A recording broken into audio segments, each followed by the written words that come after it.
What's up, you guys? Welcome to The Imagination. I'm your host, Emma, and today I'm absolutely honored to have back on the show once again for another incredible episode, Satanic and Masonic ritual abuse and mind control survivor and whistleblower, YouTuber and content creator on her own YouTube channel and her own Substack at the handle at Mayan Missions, first generational New Zealander, credentialed counselor with a specialization in narrative therapy, communication skills, small group training course facilitator, traditional herbal medicine advocate, retreat co-facilitator, and healing warrior, our beloved podcast regular, Sweetest Poppy Joy.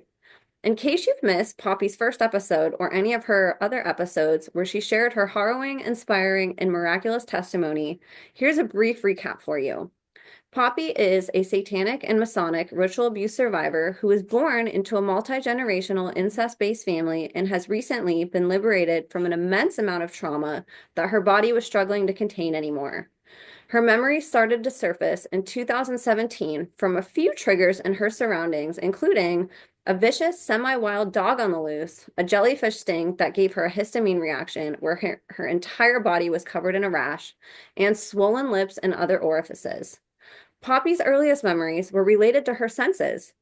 She remembered that her eyesight and hearing never developed normally and discovered that her perceptions have been energetic, meaning that she can observe the movement of energy, experience telepathy, and with focus, she can see how black magic practices are done. Poppy also discovered that rituals are done to empower government legislation. She found how consciousnesses are connected to calendars and astrological systems, and that rituals are performed with dates and planetary alignments in mind. Sweetest and accomplished Poppy Joy has a degree in counseling, has specialized in narrative therapy, has training as a small group facilitator, teaching communication skills and courses such as Changes That Heal, has studied traditional herbal medicine through cancer, Morgellons treatments, and was a retreat co-facilitator prior to 2017 when her memories started to crowd in. At the time her memories started pouring in, she was not able to tend to others' lives while her own life needed so much attention. Although Poppy is still actively on her healing journey, she has come so far in such a short amount of time and is now courageously speaking out about her experiences and what she has learned in hopes that it'll not only help her own healing, but that it may also help serve those of you on the other side of the screen who are also on your healing and learning journeys. If you've been following along Poppy's journey here on the podcast, you see how fearless she is in her sharing. On this podcast alone, on the different episodes she's been on, she's discussed everything from satanic rituals, MK Ultra and programming, ancient and lost Maya knowledge, understanding and healing from trauma, cancer, and heart attacks, her journey through therapy with the wonderful and amazing Marie Freeman, and so much more. And today, Poppy is back to discuss some additional topics we haven't covered in depth before that are actually very relevant right now, including the UAP, UFO, alien, and NHI phenomena, an agenda that's interestingly enough been splattered all over mainstream media, and how to avoid the overwhelm of this information overload we are receiving, more about her healing journey and some resurfaced memories, the pyramid of consciousness, how survivors share the truth about the whole world agenda, and so much more. For only fairly recently having come to remember what she was programmed to forget, Poppy has become an absolute powerhouse in the information she has been able to extrapolate, put together, research, and expand upon, and has been an invaluable resource in this big puzzle we have been putting together one piece at a time through the power of testimony. Poppy isn't afraid to talk about hard topics, and the vulnerability she fearlessly taps into in sharing the hardest part of her life further showcase the miracle she is and how blessed we are to get to hear from, learn from, and get to know her. I couldn't be more thrilled to hear Poppy's take on some of these hot topics today and ask that you all please put away whatever you're doing, grab a pen and paper, and get your sunglasses out because we have some darkness to blind today, and no one shines brighter than our dearest, sweetest Poppy Joy. Before I finish introducing today's guest, I wanted to give just a couple quick reminders and updates. If you'd like to be on the podcast, share any information privately with me, or send me a written testimony for my upcoming book series or to be written in a Substack article, you can email me at imagineabetterworld2020@gmail.com. I've also partnered with a couple of my favorite brands to get you guys discount codes on some of my favorite products, including Rife Technology frequency machines and blockers, and CZTL's high-quality methylene blue. Treat yourselves to a holistic health at better price with brands you can trust. All those links are in the show notes and the rest of my links as well, and I'd love your support across all platforms. Thank you all for helping to make the imagination the safest space on the internet for survivor, whistleblower, advocate, and educator disclosures. So you guys, without further ado, please help me in welcoming today's guest of honor, survivor, overcomer, voice for the voiceless, spiritual warrior, anti-child abuse and survivor advocate, walking miracle, content creator, and a woman who is on a mission to speak and bring pure joy into the hearts and minds of all humankind.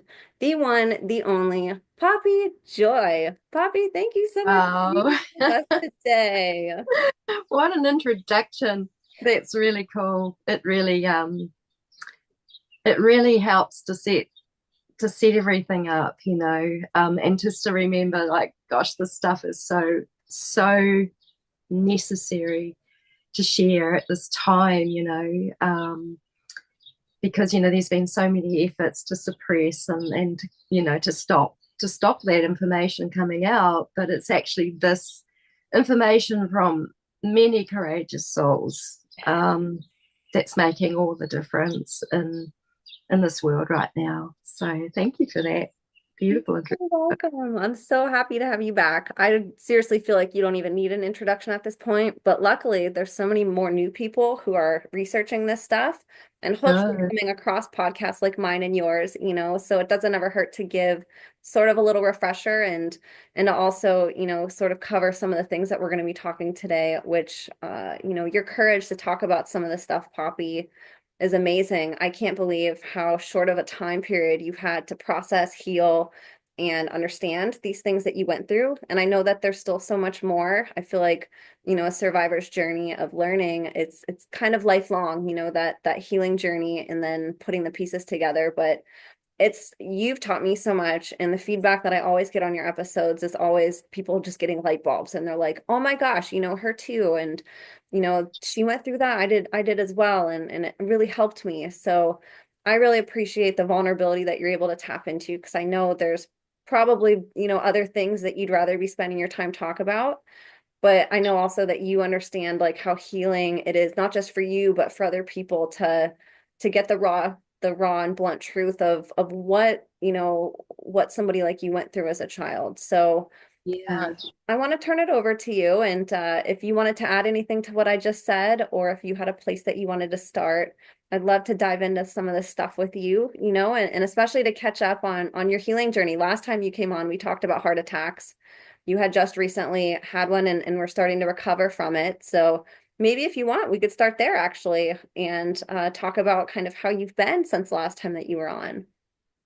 Yeah, yes, no, that will definitely all come into it.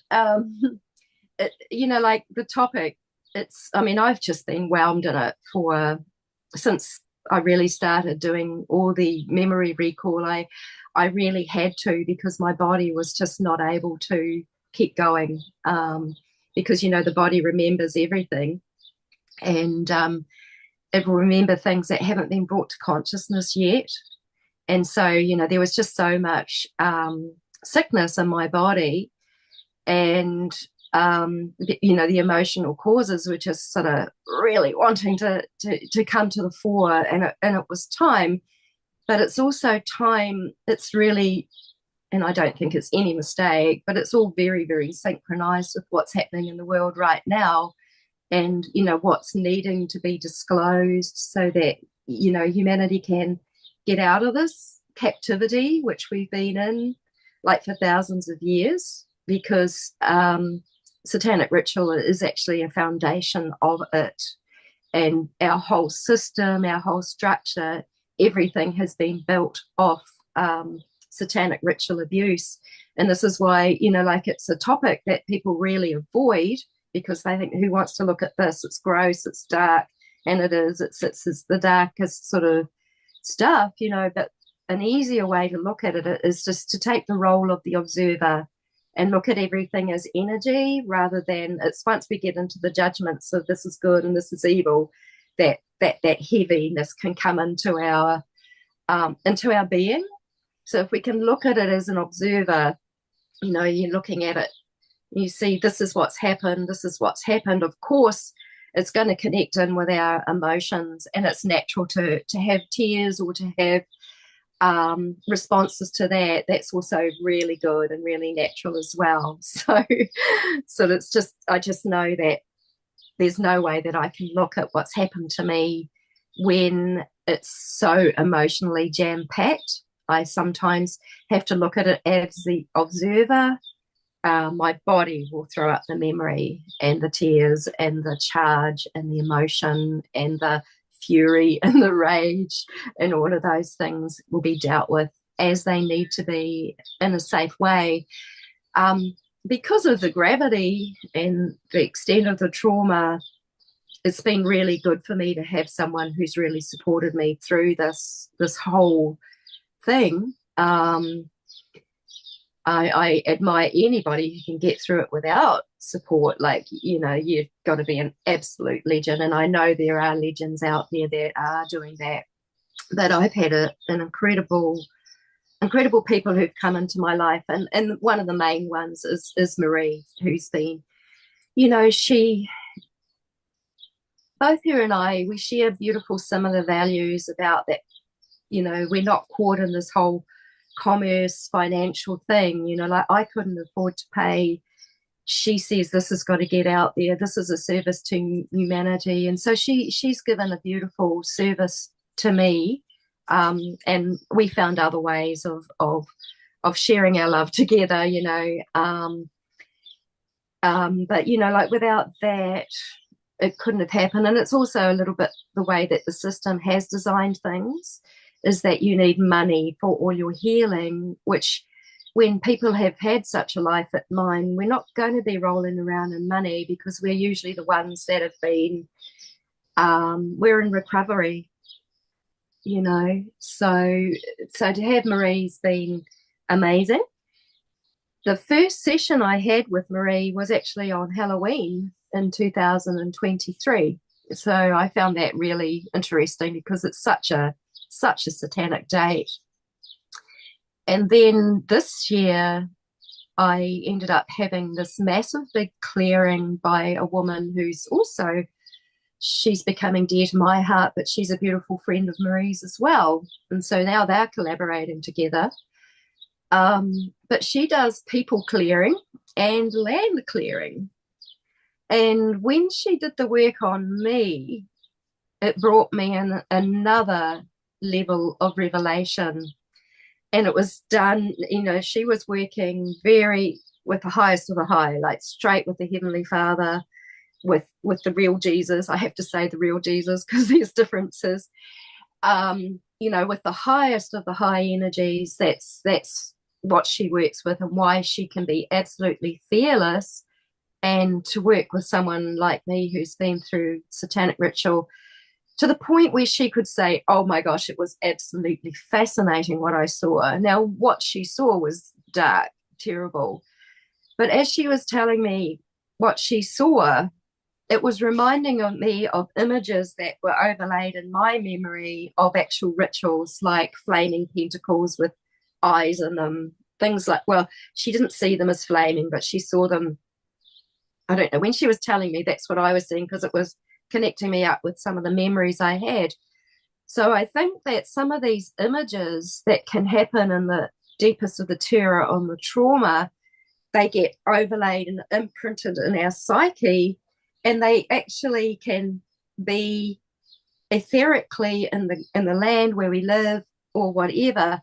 But I do know that those that do not want to let us go, since they know, with the Masonic agenda, and I absolutely know that they have not wanted to let me go, because I feel energy, and I know that in the background they've been doing more and more spell work, more and more all sorts, to try to affect me. Like the time that I did have the heart attack, there was just legions of energies that were coming towards me. And I know that heart attack, I should never have had it. I actually have had an echocardiogram since we last talked. My heart is in extreme good health. it's a very healthy heart. Yeah. And for it to go into an attack like that, I know that it was other energies that were coming in, but these are things are it's magic. And I've also made a connection between consciousness and magic, and how those two things kind of work together. So everybody wants to avoid magic, okay, because of the notions of good and evil. And like, I'm trying to look at things energetically, and that very low vibration magic is done by covens and covenants, world cults, the shadow governments. Since I've done so much work over the last year, I've just realized how international it is, and how I've been caught up into international things. It's been a lot bigger than I realized. I've had lots more memories of being taken in very fast moving, like shuttles underground. Like, I used to wonder what it was that every time I used to close my eyes, I'd be going through tunnels and veering off to the left and veering off to the right. And it was just this feeling of this motion. And it was like, I felt like, you feel like you're going through wormholes and portals and gateways. And, sometimes there was water.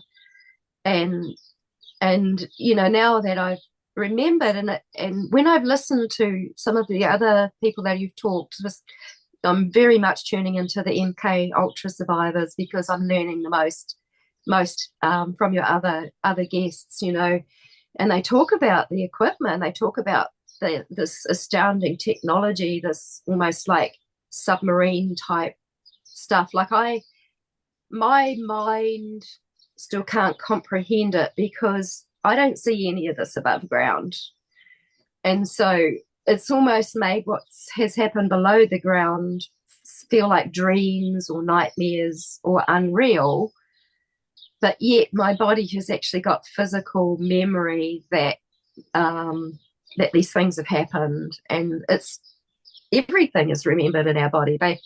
We are like this biofeedback device. The body holds the memory of everything. It's just like how some people talk, they call it the Akasha. I don't, because I'm more with the Mayan way, is that the earth holds all knowledge. So she's form, she's what's materialized through consciousness. We are form, and this is materialized, and our bodies in like manner hold all the memory of the experiences we've had, including imprints that can be held over from other lives. And so that's why past lives, and people who've only really remembered that can probably have a reference to it, but a lot of people are now knowing who they were, what was happening, and similar things that happen in past lives. I know from my past lives, I've been at this mission for a long time. This isn't the only life, yeah.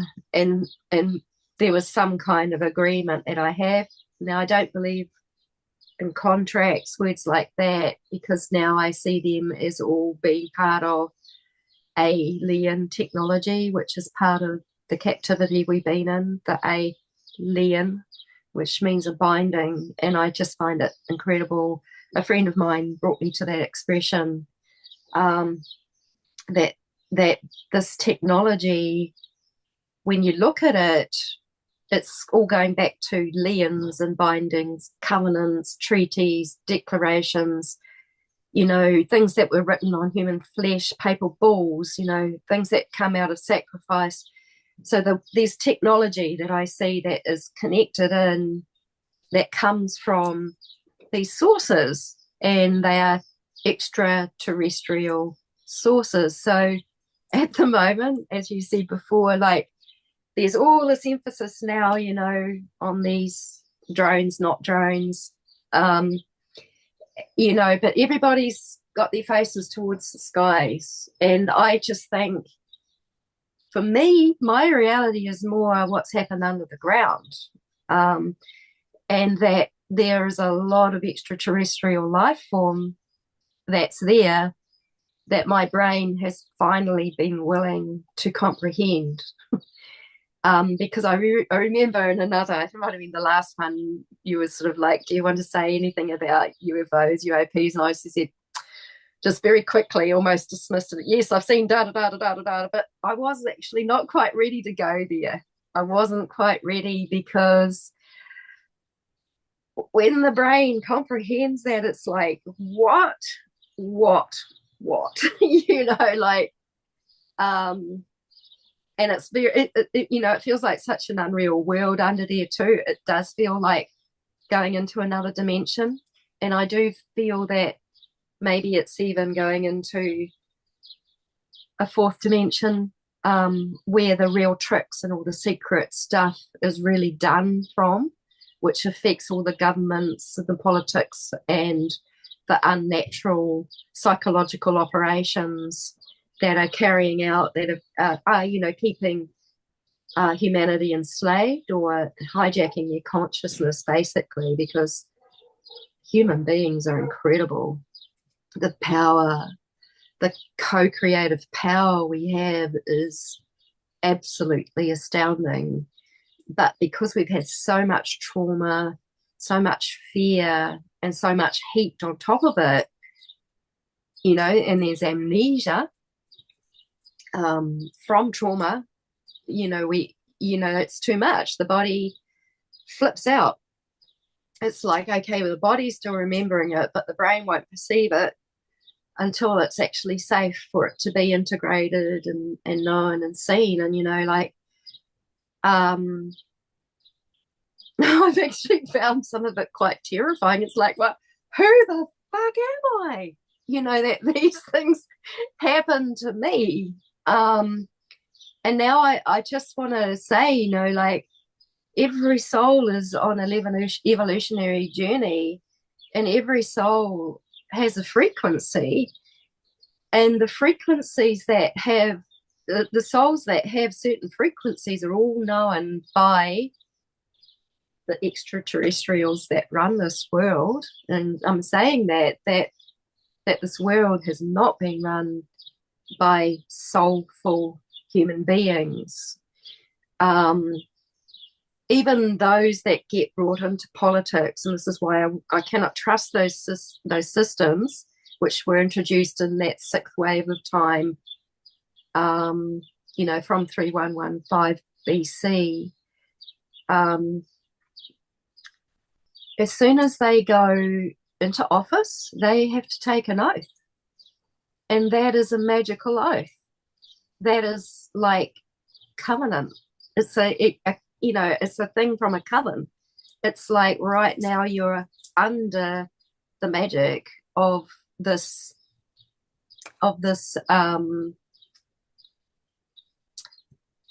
organization, which all the governments of the world are connected. They try to make it look like they're not, but they are. They're all connected, and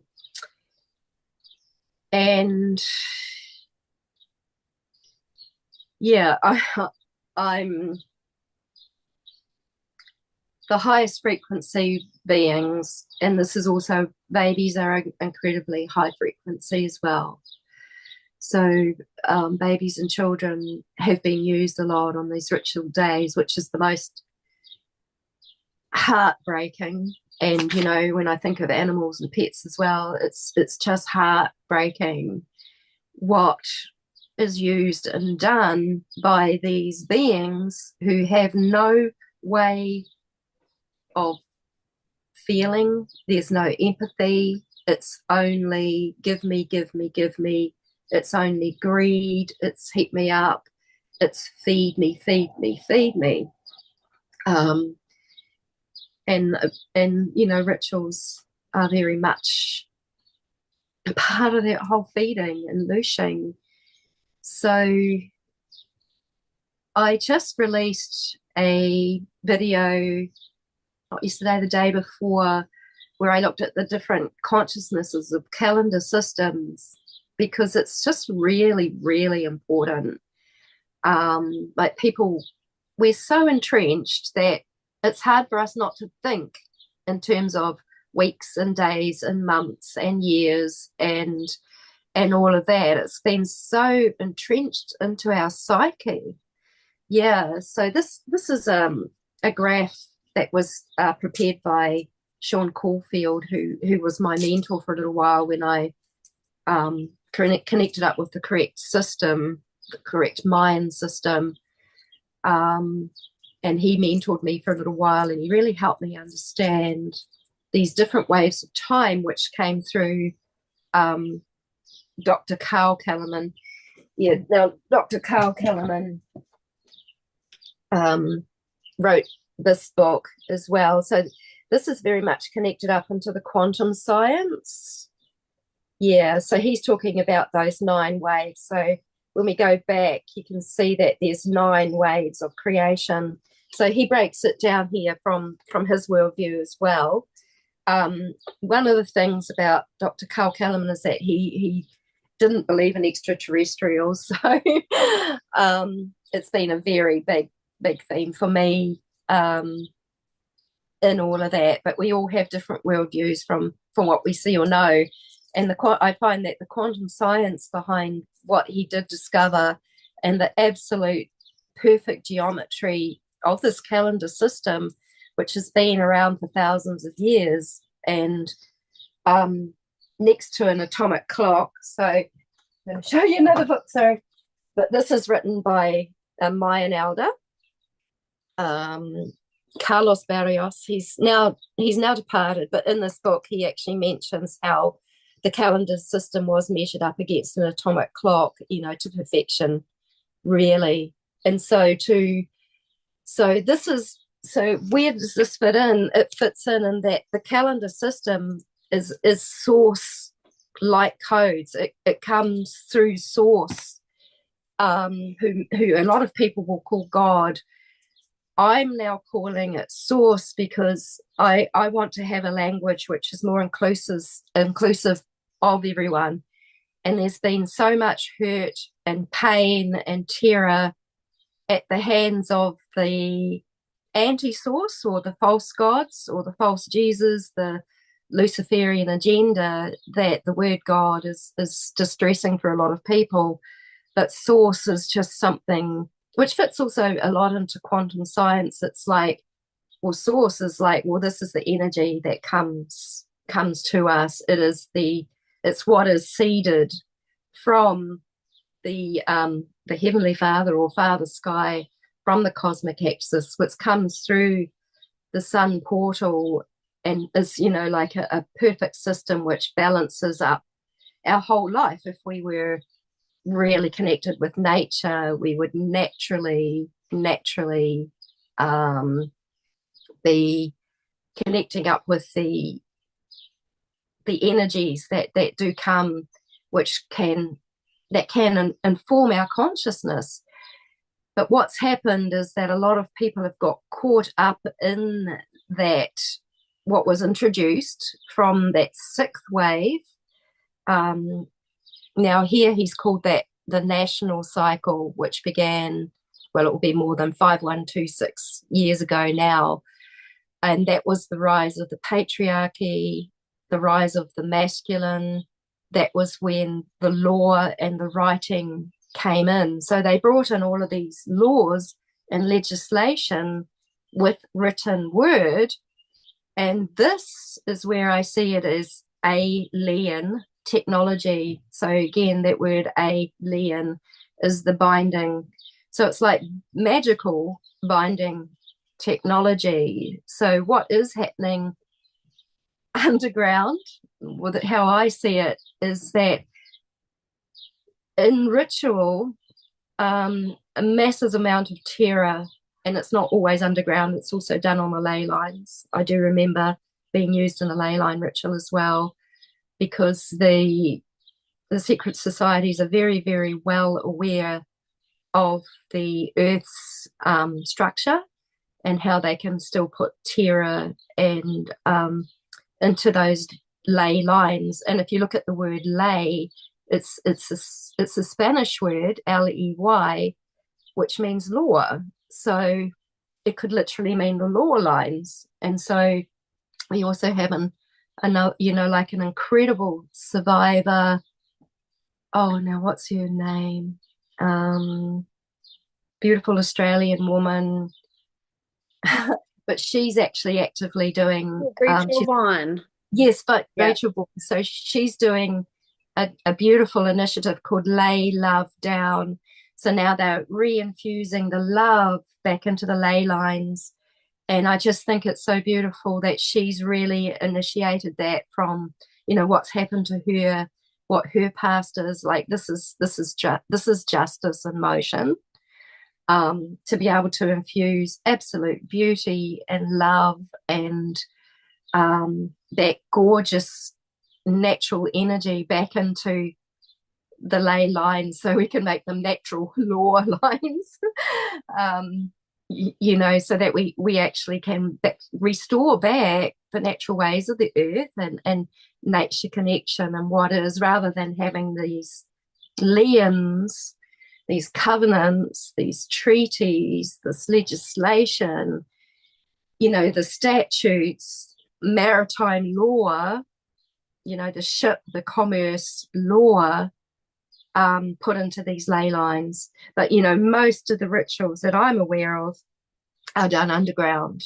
Of course, they're hidden from all the chanting, the sounds. I mean, there can be a lot of big noise in those rituals. Anything to create the most drama, the most terror as possible is put into those rituals, which then create these massive imprints on the minds of those affected.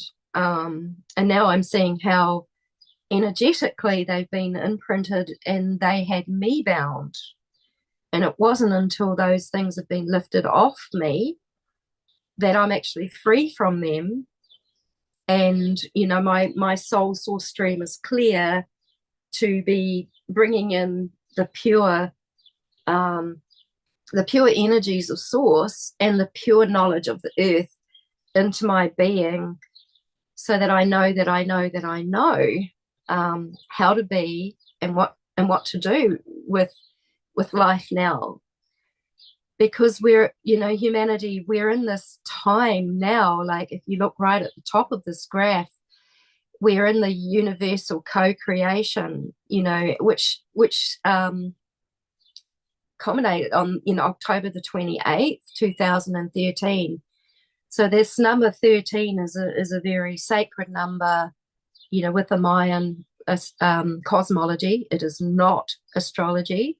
It's pure source codes. Astrology is something that's already materialized, and it also has good and evil consciousness that's been pinned to it. They brought it out of the Mayan system, and now that's got a real stronghold as well. So not only has the calendar system's got a huge stronghold on it, the Gregorian calendar system, which is Vatican derived, of course it's going to be satanic, because that's been the hub. That's like Babylon, that was where a lot of that began.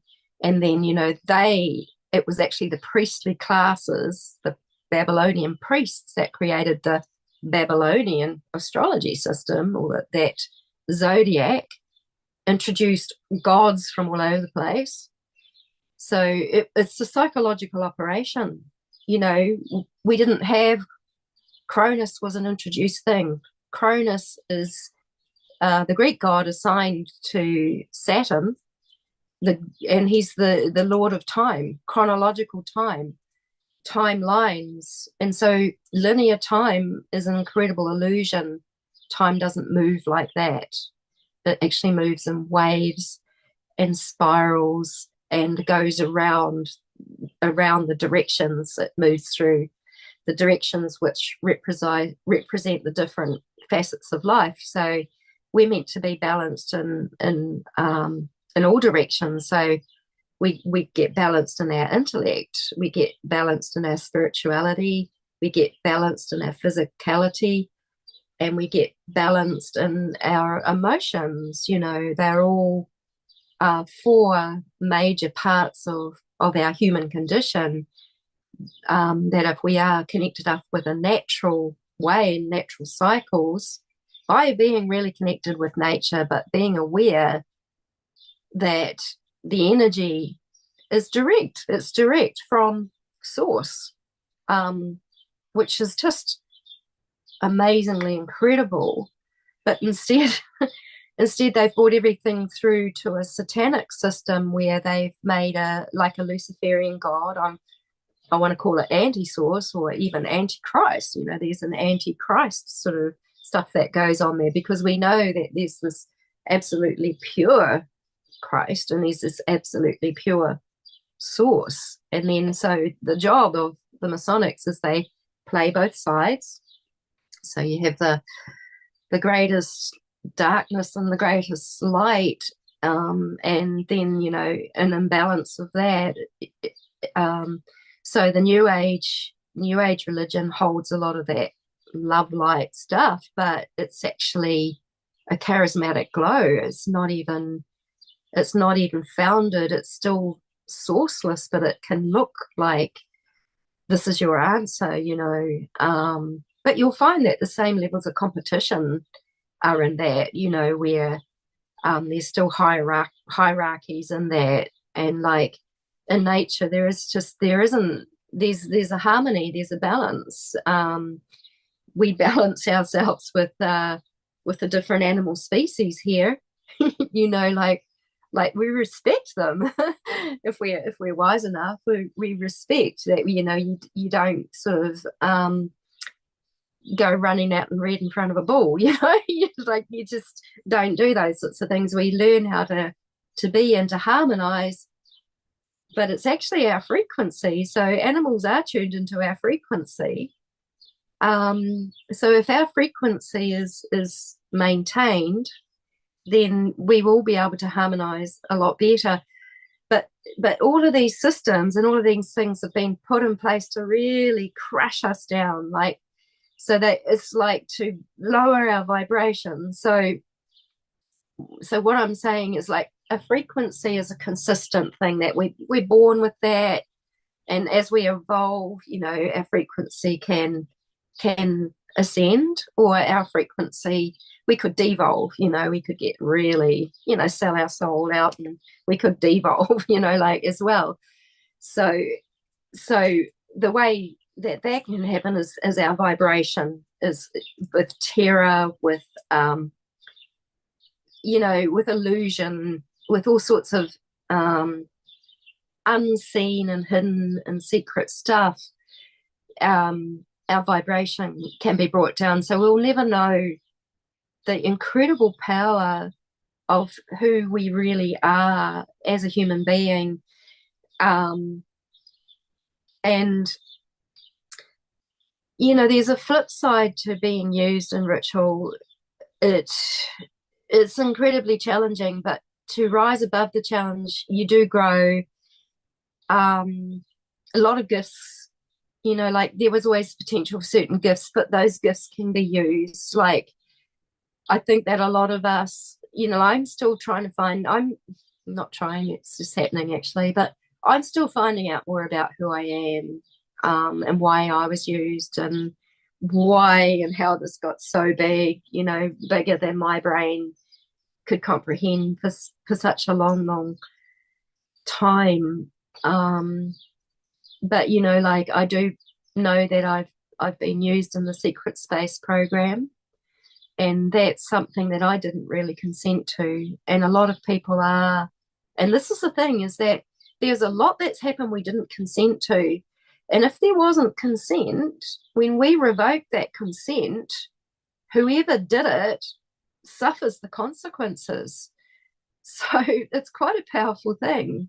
So what's happened is that I've been aware that, I'll call it, black musicians, secret societies have been doing all their silly voodoo, woo-woo, magic stuff on me, enough to cause a heart attack, because they have actually wanted me dead. So here I am. I live in this unprotected life, where the worst crimes in humanity are happening, but there's no protection for me because it's all unseen and unprovable, because it's all so secret that you can say, well, I've seen it, but well, where's the evidence? I can't produce the evidence of those things. Sorry, even though I do, they have technology that can read whether something's true or not. Why don't they have lie detectors in courts? Because, well, actually in courts it's about creating their justice, not true justice. But all that technology is there. And, ultimately it's up to us to become the real bullshit detectors and the real, when you just know. And it comes because we clean off the dross of the trauma that crowds in on our being. It's like dirt, or it's like scum that's in our waters, even in the bodies. I've had a lot of lymphatic problems, with lymphedema and stuff. Now that I see that a lot of the sicknesses, which are probably still that sort of unorganic kind of cancer, Morgellons, I mean, there's been evidence of that, but it's actually happened from these overlays, from these imprints from that etherically are kept. Now, ether, sorry, I'm bouncing all over the place, but I say things and my mind goes here. So I'm just thinking about ether, and there's been a little bit, people are saying, oh, why isn't ether in the elemental table and all of that? Well, for a very good reason, is that they don't want people to know about the etheric world, and that ether is a part of our reality. In fact, the man who wrote this book, he says that we've actually reached an age of ether right now. We have different ages that we'll have an element that's more predominant. We'll have the water element more predominant, or the fire. So he's saying now we're in this ether age. So ether is that we have this massive etheric field. Ether is what connects us to everyone and everything. It's like in the unified field, and we can only see this through our pineal glands, which are seeing like other worlds. Well, what is it? Are we in the dream? Because we're only seeing everything in this world as a matter of the perceptions of what our brain can understand. Now that I've had to see a whole lot of things that my brain could never understand, of course, and that's part of the amnesia. I'm realizing it's just such a big part of that. So there's etheric implants that people have. And so when you deal with people that can see into these worlds, and they can go right back to the beginning. I've encountered another man who saw technology like a shield that had been placed in here, which was stopping my direct source connection. And he said, but you're very clever, he said, because you found a way to bypass that. And I did. I bypassed that through being so damn sick and not having my glasses for a while, because these are prescription glasses, the color's prescription as well. I couldn't read, I couldn't see. I had so much going on in my brain that I thought that I just had to give up on ever being able to read again. And it was like, I'm sorry, I can't read, because there was so much pressure on my brain. But as I've been healing and through my lymphatics and the cleaning, and everything's cleaning up, and of course the body's going to take a lot longer to catch up, because what is in material form always takes longer, it's denser.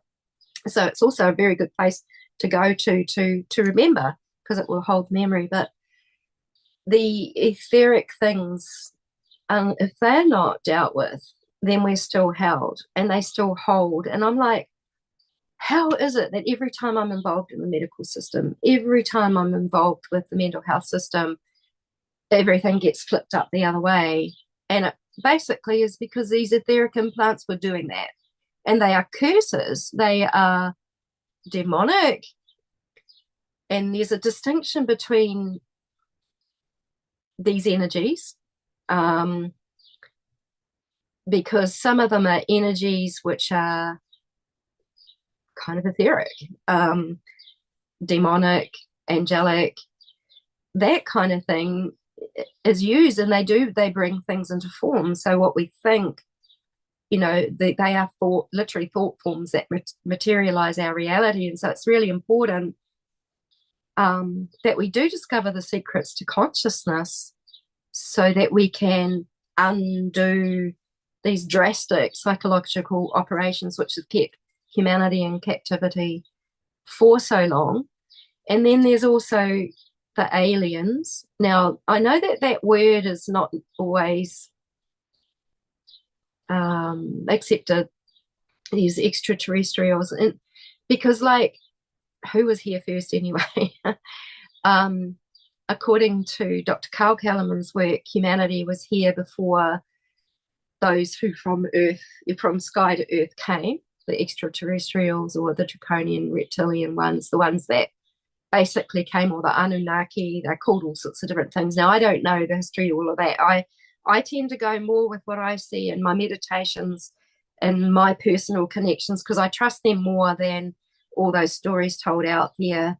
I read things, I throw this out, I pick that up, I do a big wash, I guess, with everything that I take in, and have to work it out, what's true, what's not, because these stories get put in place and humanity picks them up, and the next thing they're hijacked. So, I think one of the biggest problems that humanity has right now is that they are so firmly connected with the Gregorian calendar system, which is the satanic consciousness, with all those ritual dates in them. They're constantly programming people to celebrate on certain dates. Whereas in nature, like I had my birthday, and look, no one ever celebrates my birthday. I've been misinterpreted in this world as a demon, I feel, because of the things that happen to me, apart from the ones that really can see, and the safe people in this world who are soul tribe, who do have empathy. Empathy is the safest thing that I have, and people connect. In fact, I don't really want to connect with people who don't have empathy.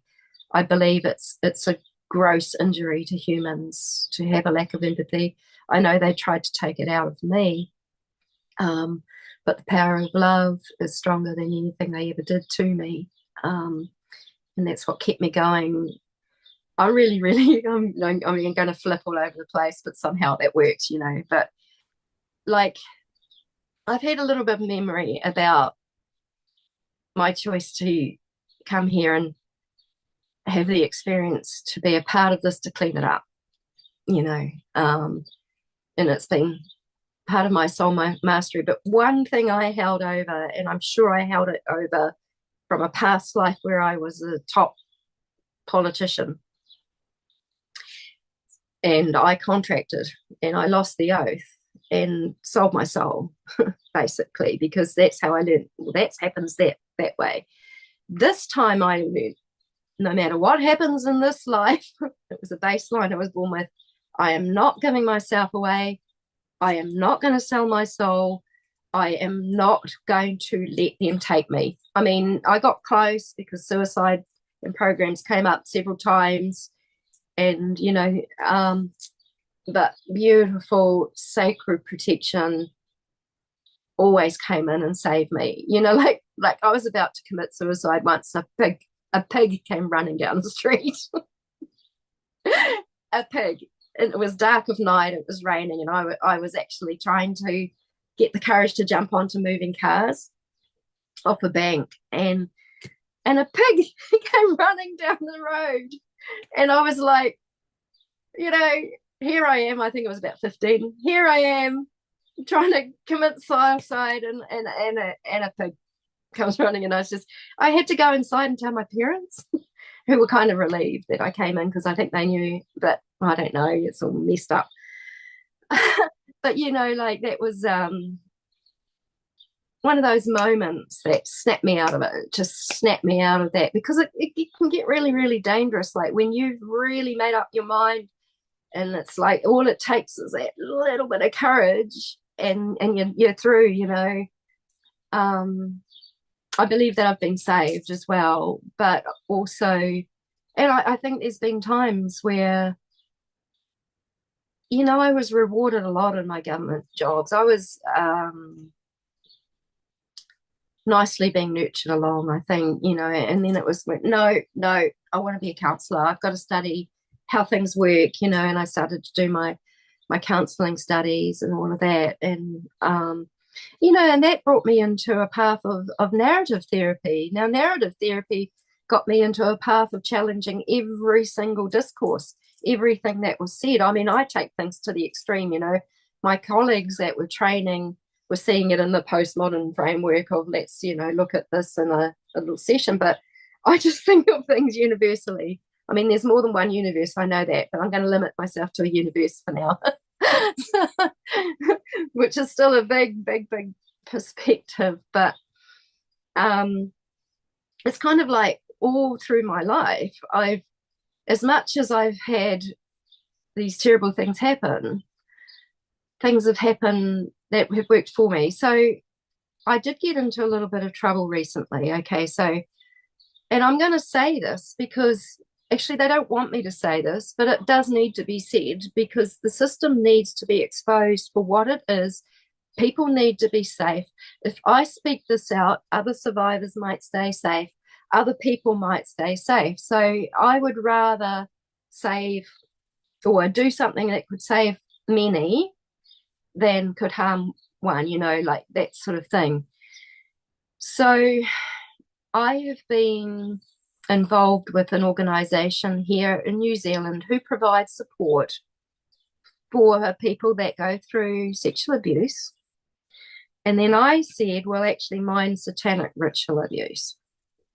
So, okay, you think about it. Okay, governments and politics, they will do anything to hide this because they run off this. They create the legislation out of that.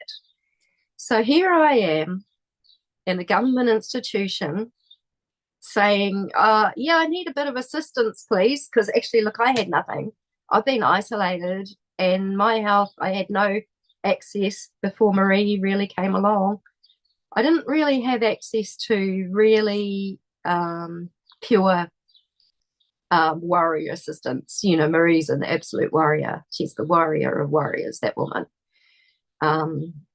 So I didn't have access to it. So I, it was actually this counsellor friend who the one who did I would actually call it humiliation ritual now.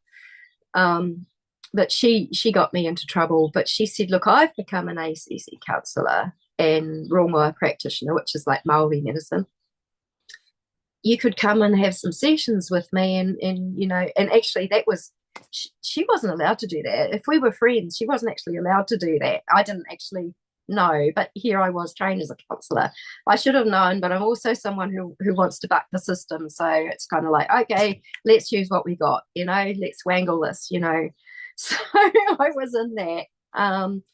And then a part of me was believing, oh my gosh, there's all sorts of people in government and they're like infiltrating government and they're turning things around from the inside. And I do believe there are people that. So I thought, well, maybe it's all changing and the whole system's changing.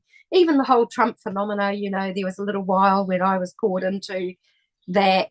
It's like, oh yeah, Trump, he's telling everybody about the underground tunnels. He's talking about the ones that are helping, which never fully added up to me because he was telling it in such a way that everyone was getting a view out of it being a certain way, but it wasn't really matching up fully to my reality and the reality of other survivors. There was a lot getting missed out, and it was like all the survivors were almost getting ignored because, oh no, the white hats know and Q knows and they know and you don't know what actually happened to you, but you don't know, because Trump knows. You get caught and you think, oh yeah, good things are happening in politics. Okay, well, anything that's going to be happening in politics, I just want to give a heads up, it's going to have some other agenda, no matter how appealing, no matter how good it looks. I might get into that a little bit later on. But what actually happened is that with this institute, the counselor that I was seeing, who I started to challenge a little bit because I found she was getting a little bit dishonest. She really wanted to do EMDR with me. She was getting quite pushy with it. And I was like, no, no, no, I just can't. I don't know why. I just no. And that was my intuition protecting me. I had after this, what I'm just going to tell you about the psychiatrist. So just hold me that in case I bounce off. I ordered my ACC records because I had to think, where's he coming from? How could this happen? How could this be? They actually wanted to give me EDMR. There was a certain program that they wanted to give me. They didn't tell me about the certain program. They just said, we want to give you EDMR as your result. But the program I know was one where your program basically become more conforming. I'm sorry, but I cannot become more conforming in this world because it is the detriment of, and it is the slavery. And the thing is that if I was, and also there was compartmentalization. They wanted all my memories. You stick them in here, you keep them over there. And so they're all compartmentalized. But actually, well, these memories are really affecting my body and hurting and harming me. And I've got all these sicknesses that aren't getting addressed because the memory hasn't, it just didn't make sense. So I started to see agendas. I started to see where lies had crept in from other practitioners, one where I'd been admitted to hospital with I had severe pain. I thought it was like kidney pain. That's what it felt like. And I was in so much pain that I couldn't manage it. And my landlady just took me to hospital that night. I was there for 2 nights. We couldn't work it out. And I thought, is it a kidney infection? No, that was all good. That was all right, And by the time I left the hospital, it just, they sort of said, oh, it's spinal, it's connected up with your spinal injury.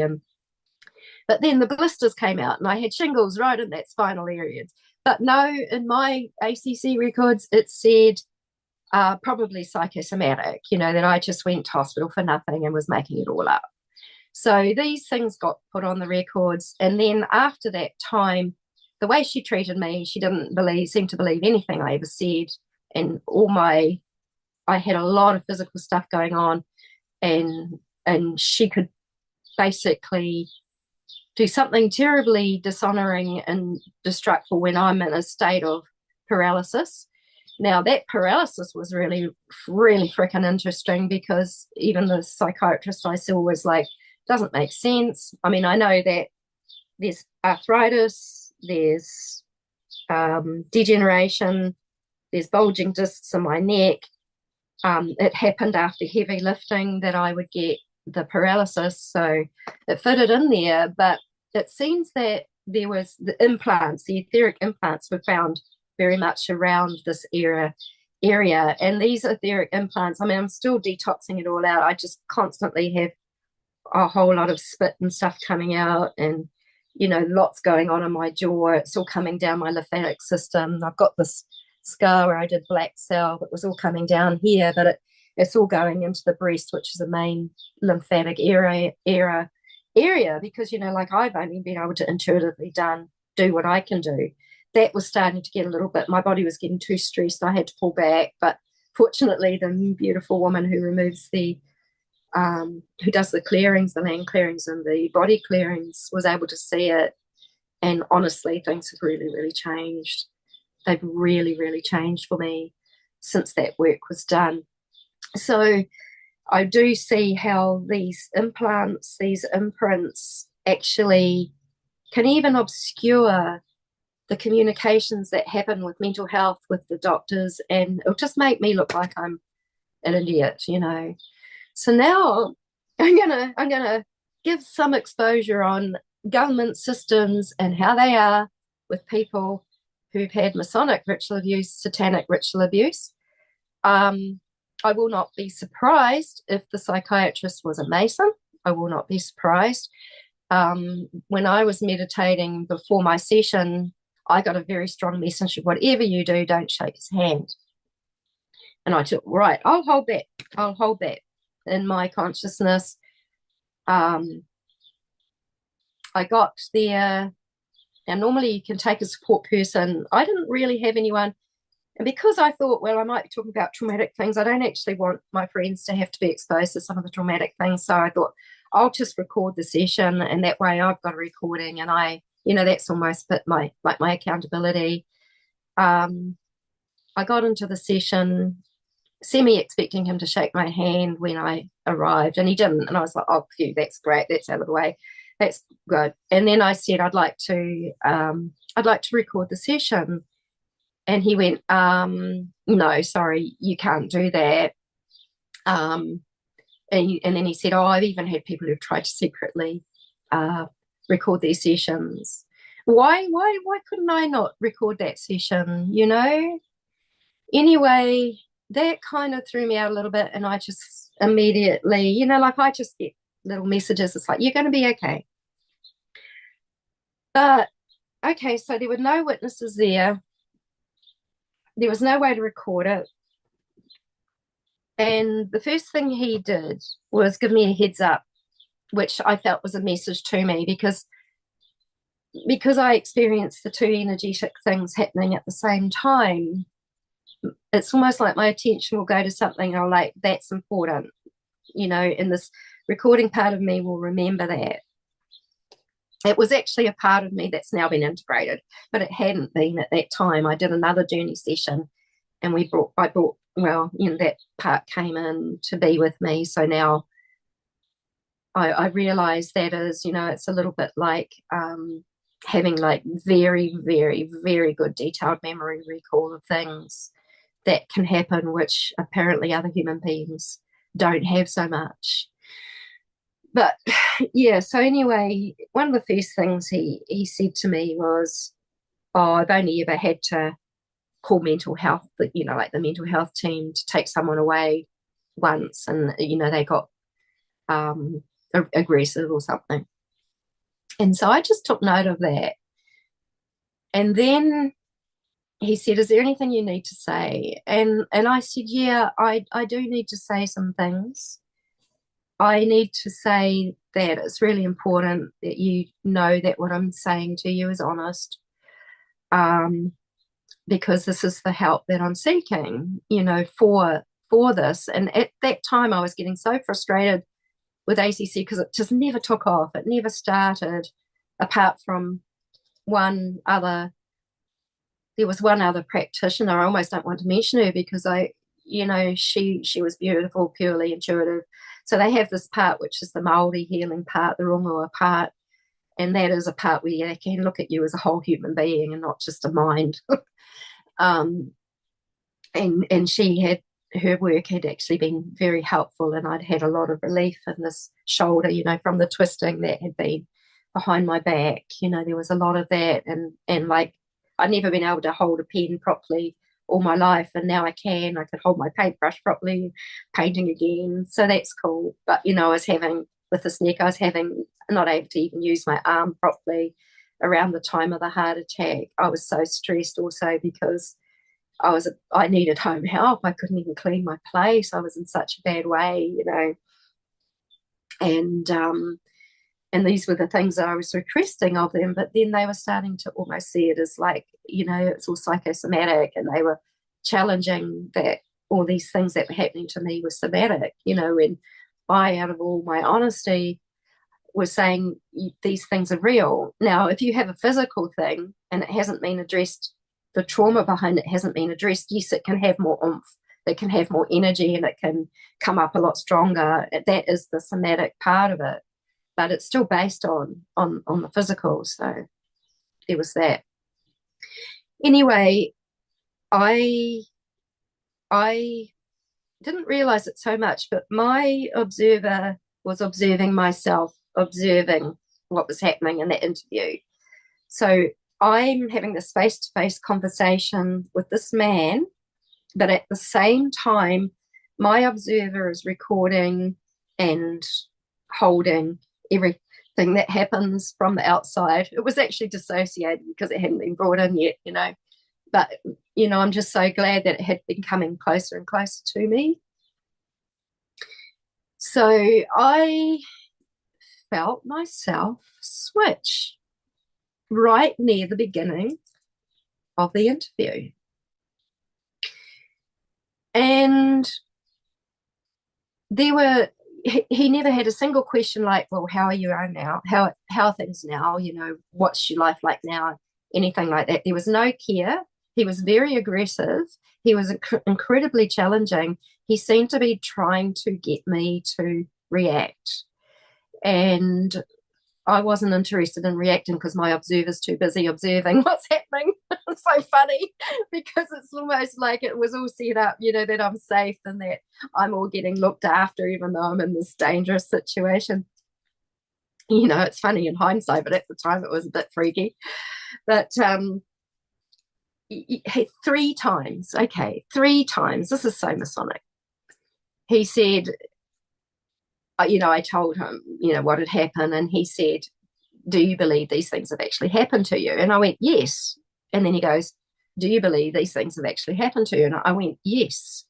And he said, do you believe these things have actually happened to you? And I went, yes. Do you believe I'd make stories? And when I started to go like that and my voice got a little bit raised, I saw his body go like that. And I thought, oh, he was almost like, oh, I've got you. She's going to react, you know. And so my observer's watching, you know. And anyway, I just kept answering his questions. But what was happening was I just spilled out all the beans. You know, everything he asked me, have you ever had LSD? Yes. He didn't ask me the context, which was actually a therapeutic context. That I was having like this little mini retreat with a friend who we were trying to get down to bond things in 2017 after I had got back from Malaysia, and I was trying to work things out, you know, like you know, I I don't use drugs and I don't use things for pleasure, and that's just the way I am. Like for me, the use of the cannabis has been for pain relief, and it's also been incredible in breaking down my programming. But when he asked me things, he said, well, how much cannabis do you use? And I ended up accidentally saying, I basically said I'm using twice as much as what I am because I made a mistake in my brain, you know. And he goes, oh, that's a lot, you know. And it is a lot. Like the tolerance had got a lot. And now my tolerance has gone right back down again. Because I don't have as much pain, my symptoms are going. I'm not needing it as much as what I used to have, and I can manage it better. You know, but it's been absolute medicine, you know. And then he was asking me all sorts of things, and I was just going, yeah, whatever. But every question, all the questions were incredibly leading. He was going on about my problems that I have with money, and you know, like I live on a benefit. Anyone that lives on a benefit, you have to be extremely creative to make your way. So I'm actually exceptionally good with managing money, but their whole thing is that I have problems managing money. But the reason that they say I have problems managing money is because I go to natural health practitioners and some very top quality spiritual healers. So it was really like a witch hunt. Now I'm into nature. I make preparations. I don't call myself a witch, you know, but people have called me a witch in the past, and I used to take it as an insult. And then people go, no, it's actually a compliment. It's actually a compliment, you know. I don't need any labels. I don't think labels do any good to anybody. You know, why do we always have to be tagged and labeled? You know, pin a tail on us, call us a donkey, whatever. You know. Yeah. So this he was very nervous. There were several things that happened in there, which really got my attention. Like I had to throw out a bag that I had when I got home because I just went, there's something not safe. Like when I got up to go to the toilet, I think he might have put something in my bag. And there was a little wallet thing that I got rid of, and I couldn't find anything. I couldn't see anything. But I thought, look, your intuition's telling you to do it. Just do it. So I did. I burnt the bag and I got rid of the little wallet. And you know, like all that happened. Anyway, I've got to go now. We're finished. You know, we've gone over time. You know, and I was like, I never even had a chance to say, well, aren't you interested to know how I am now? that I've done all of this work and I'm actually very sound, I'm very grounded. He honestly seemed to think that I was mentally ill. And, one of the last things he said to me, oh, so you don't think the Masons are going to get you now? Like what kind of professional says that to you? What kind of professional? And I also realized that I'd been switched and that something was also happening in the presence of my counselor. Every time I would see my counselor, I'd stand up and I would actually literally spiral like this, like with dizziness. It was just like, and I'd just about fall over. And then the last time that happened with the presence of my counselor, she said, oh, it's the pattern on the carpet. That's what's doing it. And it was bullshit. It wasn't the pattern on the carpet. Like, why would she say that? I don't know. Maybe they know things. Maybe they just have guidance from the energies that latch onto them. Who knows? They might not even be as consciously aware of it, but it all fits into things. It gets explained away. It all gets put in place. But when I stood up after this session that I had with psychiatrist, I just went like that. And I went, oh my gosh, how, in my mind, how fucking interesting. I thought, wow. And something happened. And I knew at that moment, and it was almost like I've been brought into a complicit sort of something, I don't know, some kind of way. And this is and then I was like, oh, and I got in, oh, and then he extended his hand to leave. He extended his hand for a handshake. And I just pulled back, and he kind of goes, because he was actually really nervous about me. He got up to go to the toilet about 3 times while I was in his presence. So it was like, he seemed to be quite nervous of me. That was his body language. And and I just went back, and in my mind, I was thinking, no deal, mate, no deal with what you've just told me. When you shake a hand, there's power. It's a Masonic thing. I think any handshake is a Masonic thing, not just secret handshakes. It's like deal done. Like when I came here, my landlady, we went through the contract and we kind of shook hands, and it's like, oh yeah, because it's like an agreement. And this is like alien technology almost, that everything just keeps coming back to me that way. And anyway, I got up and I left the room, and I was like, what the fuck has just happened? And I was just like, oh my gosh. And all the way back, I was with this lovely driver, and I just had to zone out and try and work out what has happened. So that was on a Monday in August. And I was just like trying to process, like, oh my gosh, you're in danger, you're in danger, Poppy. Like, because part of what he said that his diagnosis was drug-induced psychosis. He said, that's what you had. None of what you're saying has happened. Like he was asking me how I regained the memories, and in his mind, I had regained them all through journey therapy sessions. And he said, no, I need to know about actual memories that you got in different ways, And there have been lots of ways. Like when I was in Langkawi, like that's a place I was not on any mind altering anything, because I mean, gosh, they have Sharia law there. It's like, I'm not going to sneak cannabis into that country because it's my medicine. It's like, you got to go without it while you're there, Poppy. And, so I was as clear as, in that sense. And, like it was actually the jellyfish thing that started to get me into the first sort of seeing it. And that's when I started to not doubt that things had happened, and that, yes, there actually had been SRA. Like before that, I thought, yeah, no. But, from that time I went, yeah. So this man, he was saying it was all psychosis, and I couldn't even say or remember the times in that interview that I had remembered all those other things, like, and had not been, because he was trying to say that the cannabis works in the other way and that it tricks you.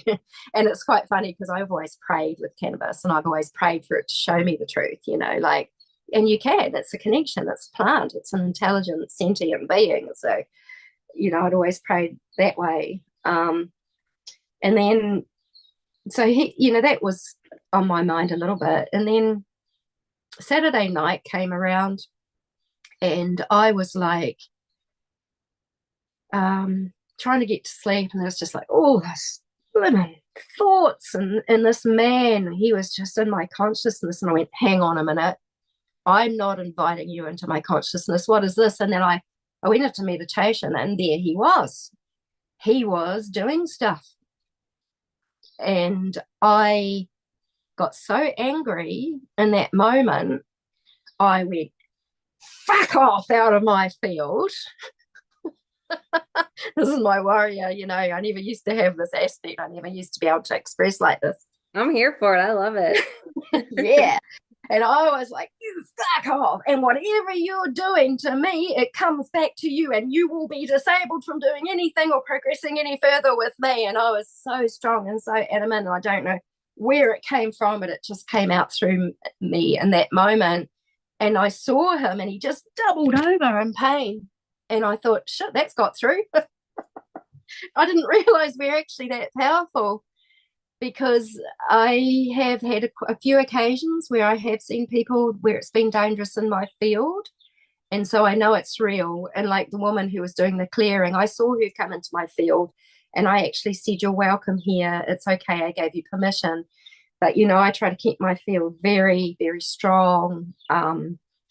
Now, anything I don't consent to, that magic actually gets returned. And I know that the magic that we don't consent to, when they're actually trying to harm us, it goes against universal law, LORE, or natural law. It goes against it. So they receive the consequences of it if it's detected. If it's not detected, then it lands on us, and that's like where I used to be siphonable. I used to be that. And also part of the etheric clearing stuff, there was a lot found on me of where I was getting siphoned out. There were different cords all over the place, and they literally, it's etherically connected to chakra points. So of course a lot on the root chakra, and for me a lot around the crown and the throat. So they were just everywhere, and this technology was removed by people who could see, but I had to consciously be aware and also know, and I've got my ways, I'm not going to say it out loud, that I keep that so that I stay safe, and I do stay protected now. And it's definitely frequency related. So when our vibe is pushed down, we are more vulnerable. And of course they want us to be more vulnerable. They want to keep taking that precious energy that they build the whole system on. Because there, it wasn't just one ritual. There was just, I when I started, and my first sort of time I talked with you, I thought there might have been like 2 or 3 rituals I was involved with. Now I know it's been things that have happened my whole life, and I'm only just finally getting free. And I know that the only way that I can stay safe, because I don't have bodyguards like all these so-called Trumps and shit, like all that. They all got their bodyguards. They all think that they can go out and say all of these grand things and make everyone believe all these grand things. But the ones who actually really, really know, who are really having these experiences, are the ones you're interviewing on the shows. And, other people like that, that are getting interviewed, and all the groups that are springing up, Max and everybody they're interviewing and connecting. And wow, I just wanted to say to that interview that you were talking about, with your beautiful natural law lady of Annika, she was just so courageous to do that interview. I think she consciously did it, and consciously let herself almost be seen like that to reach a whole different audience. And I honor her so much for doing that and being treated and disrespected like that. The way that you guys would never, never, never do to any of us. She's a legend. She's an absolute legend, that woman. So even though it was terrible, it's kind of has reached and it went global, it went it went viral, as they say, and that was a way that it went viral. I can only just imagine that her intuition was saying, go ahead, yeah, and do that, and to be bold enough to disclose. I'm not still bold enough to disclose everyone that's been involved in my in the rituals, but I will say that I now understand how politicians get the charismatic glow. Um, there's been a ritual. I might cry. There's been a ritual because it's been a recent remembering, um, and also it's sort of like made me really question who the fuck am I that these people have been in my life, because here I am. I'm just this little Kiwi girl from New Zealand, way off, in this little wee part of the globe, which is so separated from the rest of the world, it seems. An amazing Kiwi girl. We love you. Thank you. But I do know now that there's been international travel. Got to remember now that it started with the Rothschild family. The rituals for me were to do with the banking legislation, the Federal Reserve, all that around, was it 1940, 1908, all of those times. But there's been stages of different colonizations in different countries. And I'm pretty sure that the ritual that I was involved with contributed to a changeover in the money system from pounds and pence to dollars and cents, when we became more under the American, which is kind of the new Babylon now, since different powerful cabal members have changed things away a little bit from the Vatican, and why the US now is so much in the firing line, as becoming like the new Babylon, which is holding these things. And as I say that, I get images that flicker up into my mind. I understand why I've been anti-Trump, and I am giving myself away, but I just see his tower. Trump built a tower. Now, Masons, they know about geometry. They build structures like these. They do towers. But what does his tower consist of? Is it 666 black cubes, Saturn's cubes? What goes back to the whole worship of Mecca, the whole Saturnian, Satanic calendar system. Maybe this is where this is all linking in, that he built one of the most biggest monstrosities in the world, laden with the most huge covenant power in it. And I think even the height of it is very close to 666 feet, something like that. And so this, when you're looking at the 666 and you're looking at the Masonic square, that's where that fits in. And the Masonic square is the coding where everything adds up to 666 this way, 666 that way. And then you've got the star of, the Israeli star, that sort of overlay. And that's what's actually connected to the planet Saturn, which has again brought people back to these systems. Okay, but back to the ritual. To give myself a little break. But going back to the ritual, I was used in a ritual, and I appeared to be more adult in this ritual. It looks like I may have been taken or escorted to this ritual by a New Zealand politician, which involved other politicians from other countries that do what they do by getting these charismatic glows. Now I see everything in energy, and it was quite a long time ago that I realized that I'm looking at certain people, but the energy is an overlay. It's not permeable. I don't see into that person. I see an overlay. I see a projection. And I realized I was seeing projections over certain people, and it's like, that's not what you really look like. That's not who you really are. But I can't see who you really are, what you really look like because of that projection. And it wasn't until years later that I actually discovered that Cabal members, that some of them do shapeshift, so, and that they hold this thing, and then, in ritual you get to discover that they lose that projection when they're feasting on flesh and blood. So anyway, so there's a major politician at one end of the table. She was a female at my head end, and another one at my feet. I was lying on I guess it was an altar. And there was a lot of chanting in the background, and like really, like it was almost like the chanting, they were using it to invoke the fear. It was almost like, I can't replicate it, I can't remember it fully, but it's kind of like it gets intense and goes, whoa, whoa, whoa, whoa, whoa. It builds up, and it's like, it's just like, they do it in movies, how they build up with music. That's another form of energy looshing. Anyway, that's another. But the masculine politician was at that end, and then there was someone who was standing over me and doing some ritual. I believe at this stage, like, raping is always involved.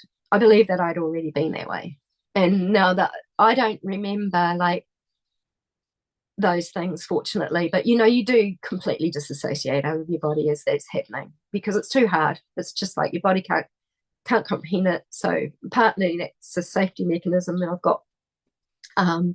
But like, you're at that point, which they always get you to. You're totally adrenally exhausted, like you're done. And so the man, he was holding some kind of a horn. The horn, there was like, it was like a vapor was coming out of this horn, and it was like a silvery, it just reminded me of Mercury, and I don't know how it was or what it was. And he was like all over my whole body, he was putting this vapor, and it was like a swapping was going on between these politicians and me, that they were taking my shine, they were taking my glow, they were taking my light, and I was receiving theirs in the forms of demons and everything, and scapegoat and everything. But I don't know, but I've got around in this world my whole life. I've been shockingly, horrifically bullied. I've just been absolutely picked on beyond belief, like to the point where you just don't think there's anywhere safe to be. There's nowhere safe to go. It's just like, doesn't matter who you are, no one will ever see you, like. And even over the recent time, I've had people challenge me about my purity. It's like, no one can be that pure. No one, you talk of love all the time, da da da. What are you hiding? What's underneath all, and I just get challenged like that a lot, and I get a bit over it, a bit pissed off with it, because it's not me. But anyway, I saw it, I discovered it, that's been turned around. Now my body's healing more because my energy's coming back, which means that maybe I won't be so impoverished soon. I don't know. I'm just going to work on my frequency so that my frequency attracts the highest and the best, whatever that is. Okay. I mean, every now and then I tell Creator what I'd like, because it's like, if you don't ask, you don't receive, and Creator does really want to know what you like or what you want. I'd like to have really beautiful, caring presence of friends and love, and a really safe place to live and be. And I want to travel, and I want to see, and I want to have all these things that I perceivably feel like I miss out on.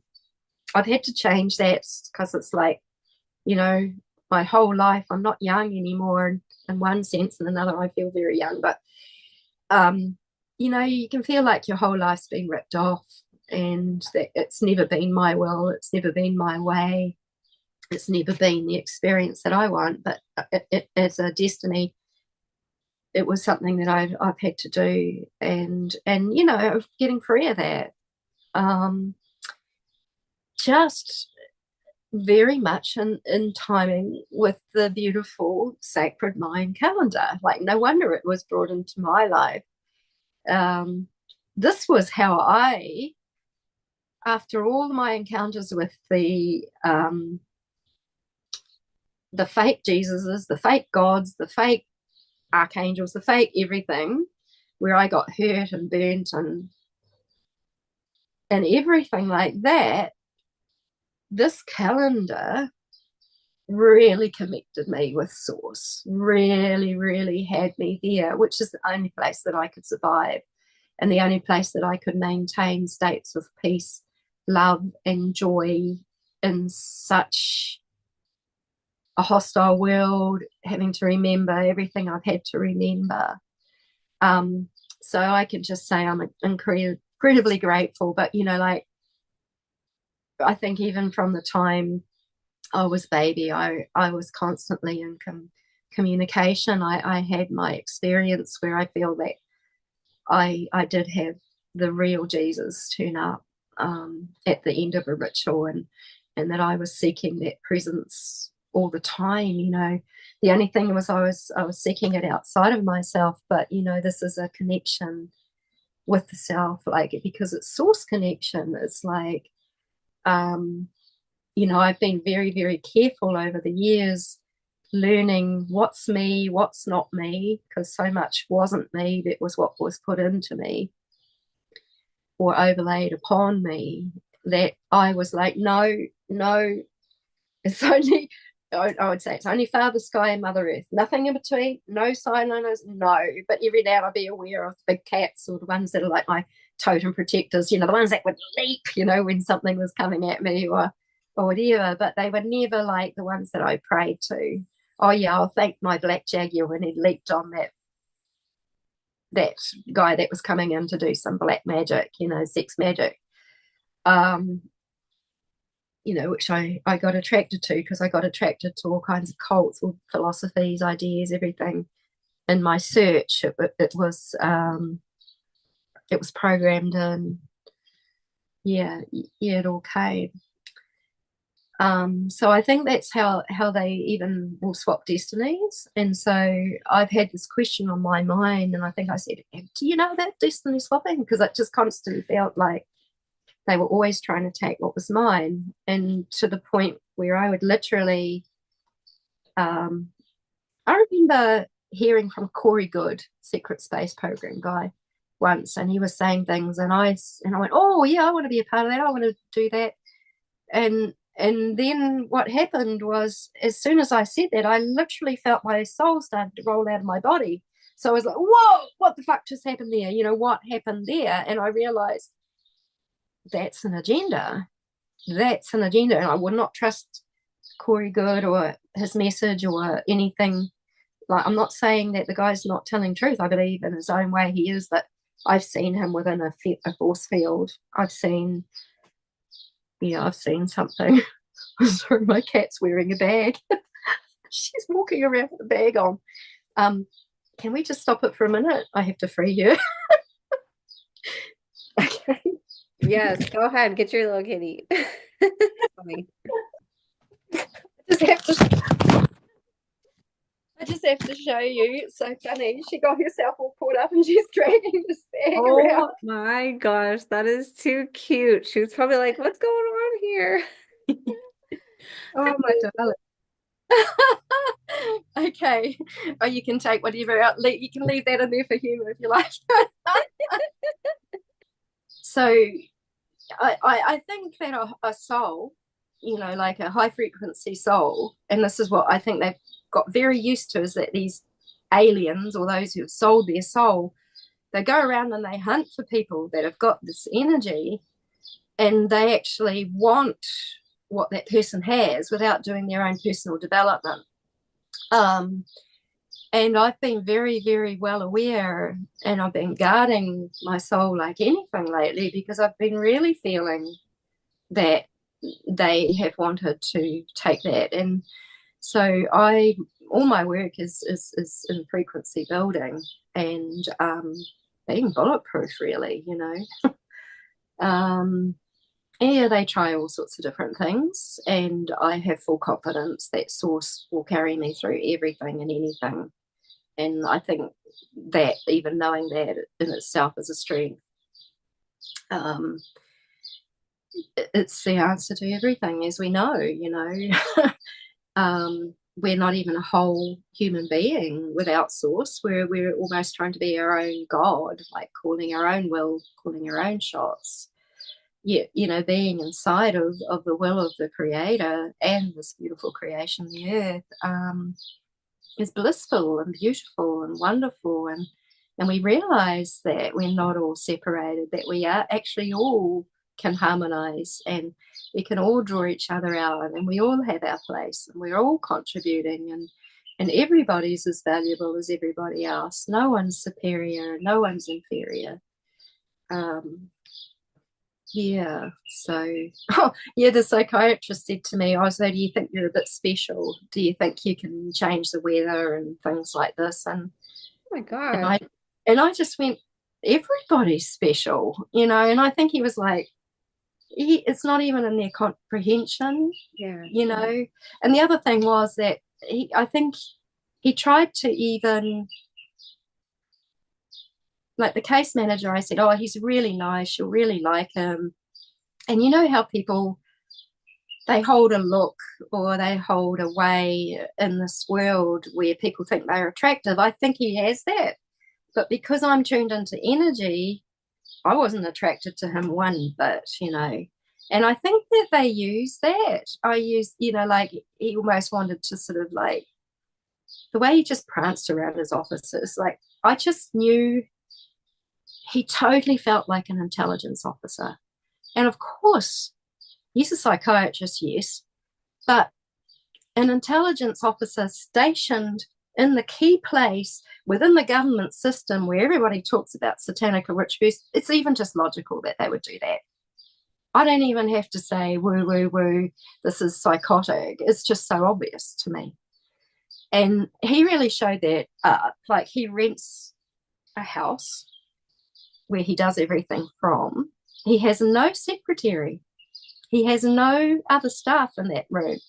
It's his own space that he's doing everything from it. And I was like, this is very unusual that a full-on psychiatrist who does these psychological assessments is doing the whole thing on his own. It's almost like, I don't know, he just smacked of that. You know, like I've spent a lot of time at the treaty grounds here in New Zealand, and we have these days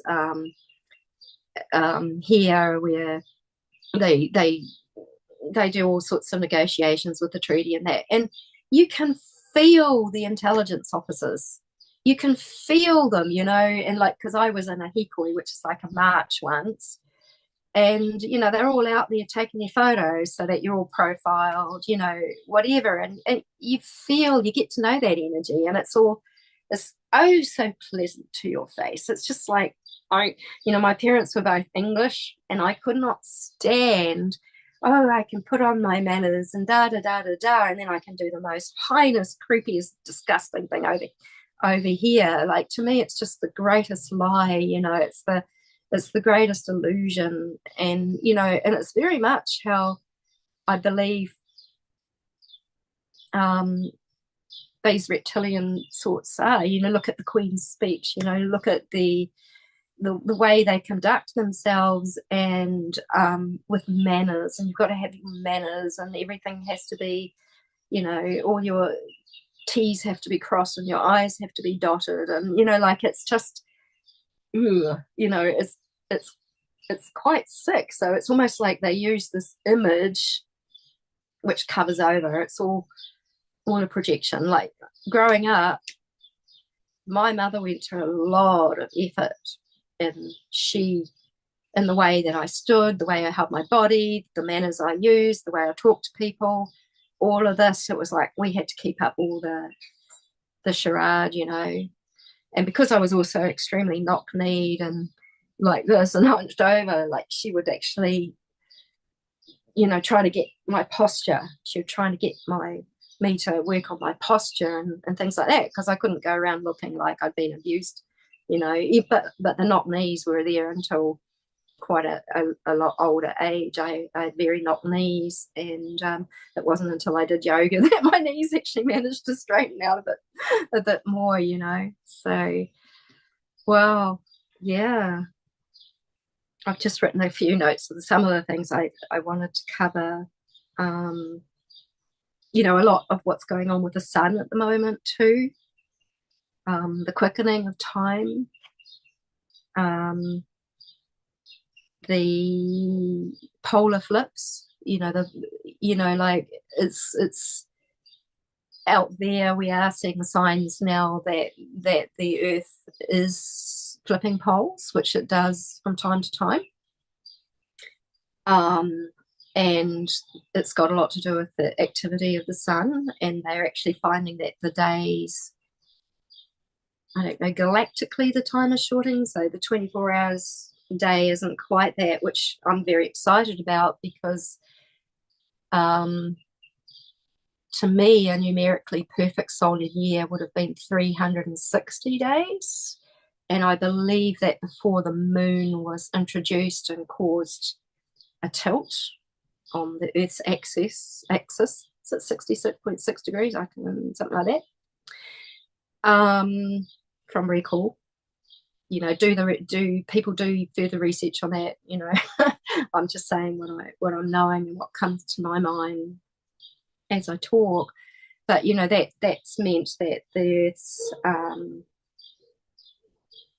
you know, it's almost like the days got longer until we had this leap year, you know, and then it's almost like now with the quickening of time, which is a very, you know, time is such an illusion. It's also why I think it's at the bottom of everything that's going on, and that the Saturnian calendar zones and times and everything has a lot to do on human consciousness, again taking people back to sacrificial rites and all of that it's a key foundation of like if we can master our consciousness, we can master our realities. Yeah. Oh yes, thank you. This is really, really timely. I would actually like to go through this a little bit, because I think it really does give an overview to help know why that, because I've had a lot of flack from people when I've said, look, the problem is the Gregorian calendar. It's like, oh no, that can't possibly be that, you know, like because you know our consciousness has been in it for thousands of years now, so it's held on. It's very impossible to not think of minutes, seconds, hours, weeks, months. So the sacred Mayan calendar, which is based on something called the Zolkin, which is a system of 13 times 20, which equals 260, which is actually a gestation period. It's a 9-month period. So what happens is that the time cycles around all of these things, but then when we get to look at the waves of time, then we can also see that as something comes on a wave, so all these different energies come in, and I feel that I've found codes and how humanity may live to really enter this time, and this is why I'm actually very dedicated to my reporting. It's one of my top priorities in life, and keeping my frequency. But you know, they work hand in hand. I live what I teach, or what I'm learning as well. So true time travels from the heart of Father Sky, of the cosmic axis, so you could call that source. It comes from the source to the heart of Mother Earth, you know, from its codes, from these codes that are coming through the sun. So it's like, you can see in the top left hand corner, it's like a picture of the earth with little sperm. It's like time is seeded on the earth. It's like pure energy. It's just pure energy. It's formless. It's the source of the creation, whereas what's happening on Earth is the creation. And even when we look at the planets and how they've been, we've been told that they're a certain way. They may not even be that way. Maybe our Earth isn't even as we see it. Maybe we are trapped in this captivity holding space. Like, to me, the light here isn't natural. It doesn't fit with my young, my energetic eyes. And certainly underground, the light is different again. And when I see into the future, into the timelessness, there's so much, the quality of light is, it's soft. There's so many more colors. It's fine. It's almost plasma-y. Maybe it's etheric even. I don't know. But, like, maybe we used to see all of that. So I just know that our sun is the connection to, it's a portal, which is the connection to the source energies, and this is what the calendar is actually showing. So it travels through the sun, and through the sun we may become one and experience, due to unity consciousness, time seeding, and that's since happened in that era. 2011 it started. There was also another specific Mayan date in 2012 which got hijacked and wasn't what was portrayed to be, but it was more like the introduction of the age of ether, according to the guy who wrote this book. So in connection, we receive time codes and co-create with Mother Earth. Like, we are with her. We are matter like her. We share our consciousness with her. So as she rises, we rise. As she rises, she rises. So we keep aligning. We ground and we receive, we respond, and we learn and grow within in that divine will. So the cosmic codes are invisible. They impregnate and materialize new creative form. And this is through our consciousness. So there's pure love, pure intention, passion, and gratitude for life is pure magic, and it serves the cosmos space-time continuum. So this is what the Mayan calendar was really about. It was really about the cosmos space-time continuum. And when you look at astrology, it's more about physical placements and how they affect things.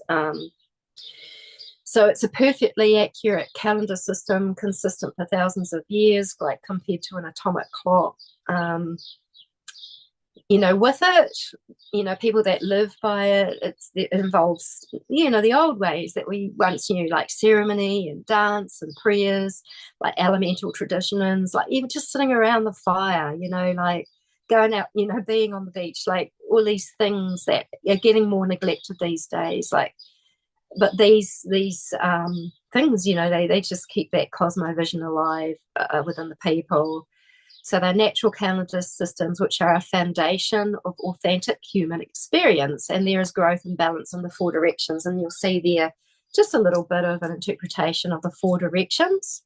So as we go through each time wave, like if you look at the ninth wave, it's a big wave. So we spend the first 9 days in the west direction, and then we go into the south, and and then we go, and all of those different ones, they have an emphasis on a particular part of life. So north, which is also related to the night, is our intellect, our mental stuff, which needs to be in balance with the emotions, with the heart, and then in balance with the physical, the summer, the body, what things start, where things materialize.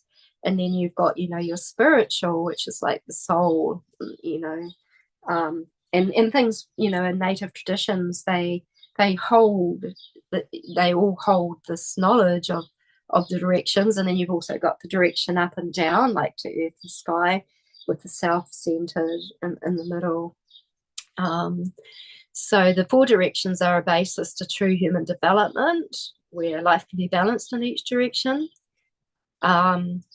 Harmonized being leads to unity consciousness and the restoration of our innate human talents and abilities. Like, as I've had to work very hard to uncover what is here, and I have discovered some pretty profound gifts. They were gifts that I was born with, that I had right from an age, but my vibration was lowered, and I learned I lost sight of myself. I lost sight of, I didn't even know where I wanted, I didn't know who I was. I was just used to being used for a very long time. And it's only since I've been doing this healing work that I've actually thought, what do I like? What do I want? So that's new. But so being true to self is being true to nature, because we are nature. Being true to nature is being true to self.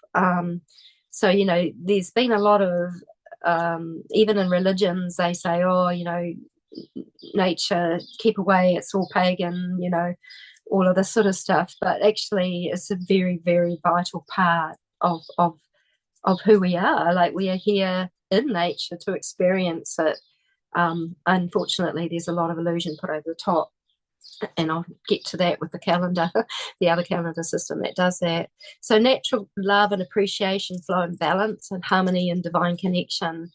Our hearts connect with the heart of Father Sky, the Heavenly Father, the heart of Mother Earth, the Earthly Mother, equally balanced within through interaction and growth in all four directions. So when we have that balance, we also have the strength of that toroidal field that is around us. That is a protection. So when we're really traumatized, we can have cracks in that, and they, energies can come in, they can siphon, they can have a go with us, to have our frequency like really vibrating well, because it's all about that vibration, which is seen etherically. That's the greatest protection. Truth, love, peace, joy, alignment, and beauty, nature, divinity. And then there's a little spiral. So true time spirals, and it moves. So, people talk about timelines. Every time I hear that word timeline, it does actually trigger me. And then I had to ask, why is this triggering me? And it's because time is not a straight line. It's actually, this is the illusion, but people have got so caught in it. Another example is that people celebrate, they call them gateways, like 1212. Oh, it's a gateway, we're in that. Yes, but it's actually more of a gateway for the cabal that use these days. And then they'll just add, the flip side to it by people. And so, I don't pay any attention to those days, but you can see the Schumann resonance strike, because with the Schumann resonance, that's actually mirroring human consciousness. So if human consciousness goes, way, whoopee, da-da-da-da, then that gets recorded, but just not into the illusions. So we have to look at the dominant calendar system, which actually helps us to see, well, why are we in this mess? Why are children still being sacrificed, and all of that. So, for me, this has been my life's work, is to work out how it happened, what happens, and how can we stop it. So I feel like this is really what my contribution is about. So it is the dominant calendar system. It's Vatican derived. It was put in place by the Babylonian priesthoods. I think the Julian calendar preceded the Gregorian calendar. Okay, so with it comes the limits, the schedules, the agendas, and the whole time is money. It all revolves around this artificial frequency. It's very interesting because Saturn has rings that frequencies come off. I think there's even specific languages that some of the Cabal families recognize from it and all sorts, but it's deep, but like it would take forever to explain that, and I only go with what I know in that moment, because that's what seems to work. So a straight timeline in commerce, commerce, competition, disharmony, disease, and it's always like going after the goal. If you're good, you get. It's kind of like another timeline. You're going to head straight for that goal. Okay, I'm going to make that amount of millions of dollars. Someone was going on about how much money Elon Musk had, as if it's a great thing. Well, he could have invested it into something else if he really cared. But Jesse Sebatar says how he was one of the ones that was in the grooming. He was one of the ones that she knew, that was part of in the shadow government, and here he is right now in active seeing visual government. Interesting, interesting, interesting. So clock time and separated time zones of artificial separated world. This is what they do. Even if you look at the zones, so it's Sunday here, it's Saturday over there, isn't it, Emma? Okay, and it's I don't know what time it is now. It's the afternoon. It's probably well into your evening, right over there. But then they put time zones on, but these time zones were actually created for shipping purposes. They were all part of the maritime law. They were all part of all of that. Like, everything has a deeper meaning and a deeper consciousness than we will actually what we physically see. And then when you see it in the etheric worlds, which a lot of people that have had rituals done on them, we do, because you want to keep yourself safe from that. You want to see what's coming, like you get your hyper alert, all of those things. So that's actually been a very important part of my healing. So there's a strong mental emphasis in the Gregorian calendar. It came out of the patriarchal time. It's belief, religious bindings. So the word religion actually means binding. So it's very interesting how alien it is, and how the good and evil consciousness has come in and been put in through religions. And by saying that, I'm not discounting that there is pure source. There's the pure, like I have a personal connection with the pure Jesus, which I actually ended up having to discover myself, but only after I had more encountered the Satanic Jesus, which they use in these images of the Lord's Supper and all of those, are very Masonic geometric images as well. So the time god is Saturn as the lord of time, the Roman god of time, also Cronus, chronological time. Cronus was the one who ate his children so that he would not be overpowered or overthrown. He wanted to be the big god. It's patriarchal, male, dominant imbalance. The frequencies from Saturn's rings transmuted through the moon, a low vibration, disconnected, interfering. Women have problem after problem with hormones and stuff to do with the moon. I don't think it's actually natural. I think that when we would, balance and harmony, it interferes with balance and harmony.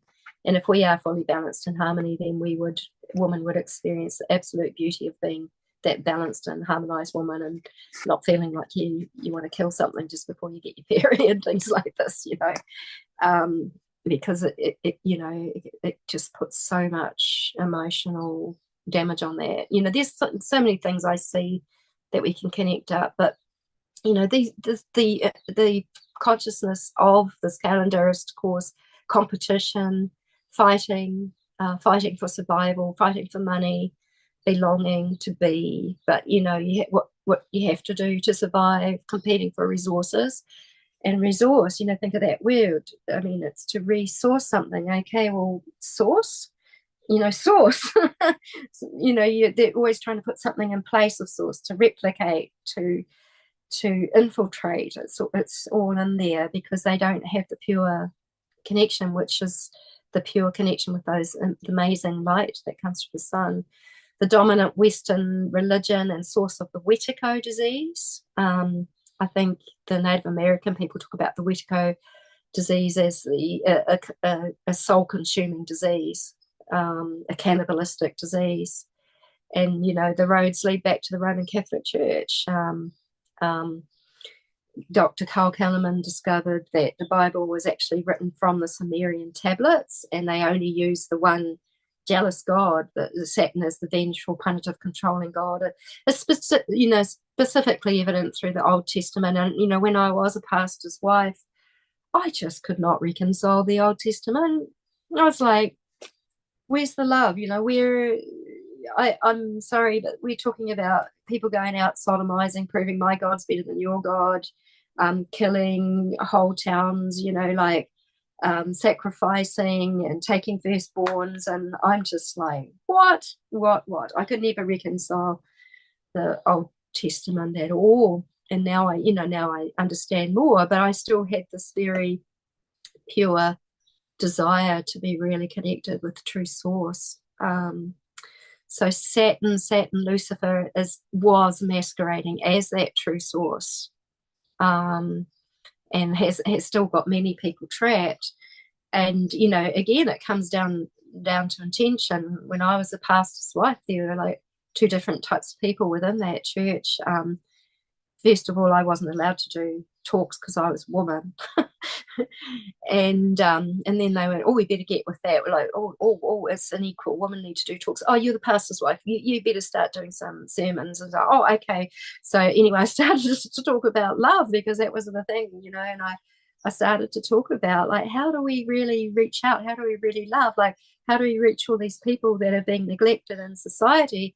And what happened is these beautiful people within the church sort of started to come towards me and started to speak, where they've always been very quiet before. But these were the ones that held the pure intention, and I felt were purely connected because of their hearts, And then I had another group of people saying, oh, she shouldn't give talks. She's not giving, because my partner, the pastor at the time, most of his talks were about sexual morality, because he had a big problem with it. And so it was all about dogma, and this is how you have to be, and this is how you have to do. And so a lot of people were in that church learning how to be a human, how to do a human, because they didn't actually have that love connection.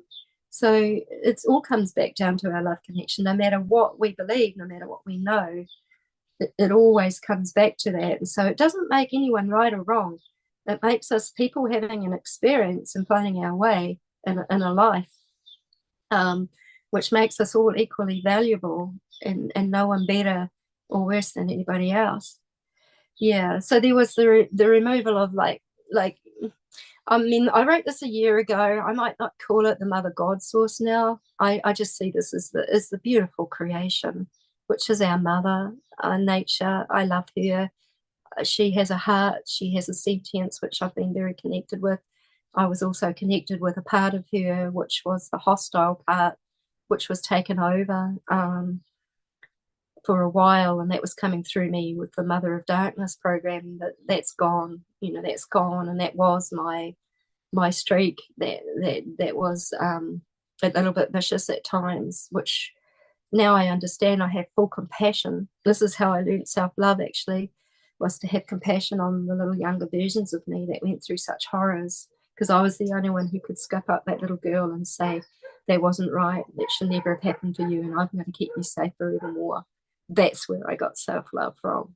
And I couldn't understand the concept of self-love before that, obviously, because there was still parts that I resented and hated.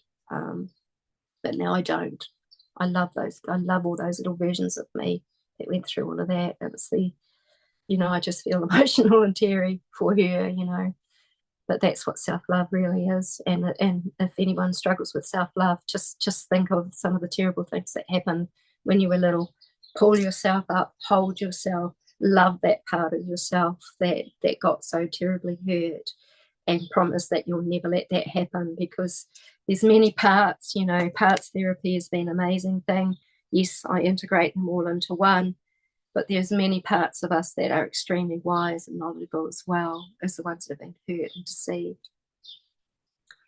Yeah, so when I was going, the removal of the true mother god or the source, or usurping, controlling, exploiting, using, raping, and pillaging nature. That's the war and greed. And that's the imposition, that's the Wetiko disease that comes out of this current of consciousness, that comes from drawing our attention away from source and even towards astrology. Astrology was created by the Babylonian things. Astrology it will tell you very accurate things, how the planets are arrayed. It can tell you all sorts, and I've learned a lot about myself through it, and I've been fascinated by it. But the problem with it is it takes away, it introduces us to good and bad and many gods, like all of these gods of different planets, and not just this one pure God source who is our, everything along with the creation that comes out of it. Um, yeah, so um, and also it doesn't take into consideration, it was something else that I'm aware, and a lot of others, that there's this planet that's with us at the moment, like a binary star system called Nibiru, which is where they came, which the sky gods, they call themselves that, where I think they came through, and that's actually around in our solar system. So why is that not, people are still reading the astrology of what they do know, the heavenly bodies that they do know, but they're not reading into that. Whereas the pure source code, like our world's been shaken. It's been shaken right now. Our belief systems, our structures are being shaken. And of course, we're going to have people are going to see a whole lot of bullshit about alien stuff, but they're also going to see some truth. And, it's not all malevolent. Some of it's benevolent, but it's still up to humanity to save ourselves. No aliens are going to come and save it. They can't do anything without our consent, and so we want to be with ourselves. We want to be fully anchored into our own presence and our knowing, and keeping our frequency really, really strong during this time, no matter what we see, no matter what our brains are going to have to comprehend. Source first, source always, and being source with source, because, there's no separation. And the more that I know, the less separation there is, and the more I become. It's you know when you know. So yeah, and also true source has never ever required worship. Like, worship and praise is only something that an energy grabber wants, something that desires energy, because worship is giving worship and praise builds up an ego. Like you tell a sociopath, oh, you're such a wonderful person and you're so amazing, they'll just be, in it because they just got a feed. It's a little bit like that. But worship, or the worship, and again, this word ship, it goes back to this whole maritime law captivity, which is also derived from Saturn, because of the creation using the writ in word, in legislation, written upon and empowered by blood ritual sacrifice. It's got to stop. It's about fighting for survival. So that means some people live, some people die. We'll choose who lives, we'll choose who dies. We want all those high frequency people that are a threat to us, our chronological time system, we'll get them to die. And they've made every effort they can to do that.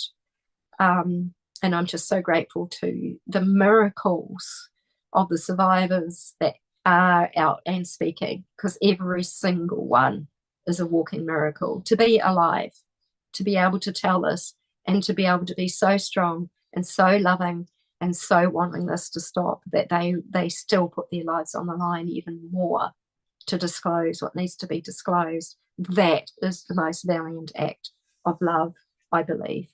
And I thank Kathy, what's her last name? Kathy, for she's, O'Brien? yeah, she started it. Like, she is a legend. So beautiful, and she's got the whole love vibe going on. Just the most amazing soul. She's an inspiration to me, even though I didn't even look into her stuff until I started to discover more about mine.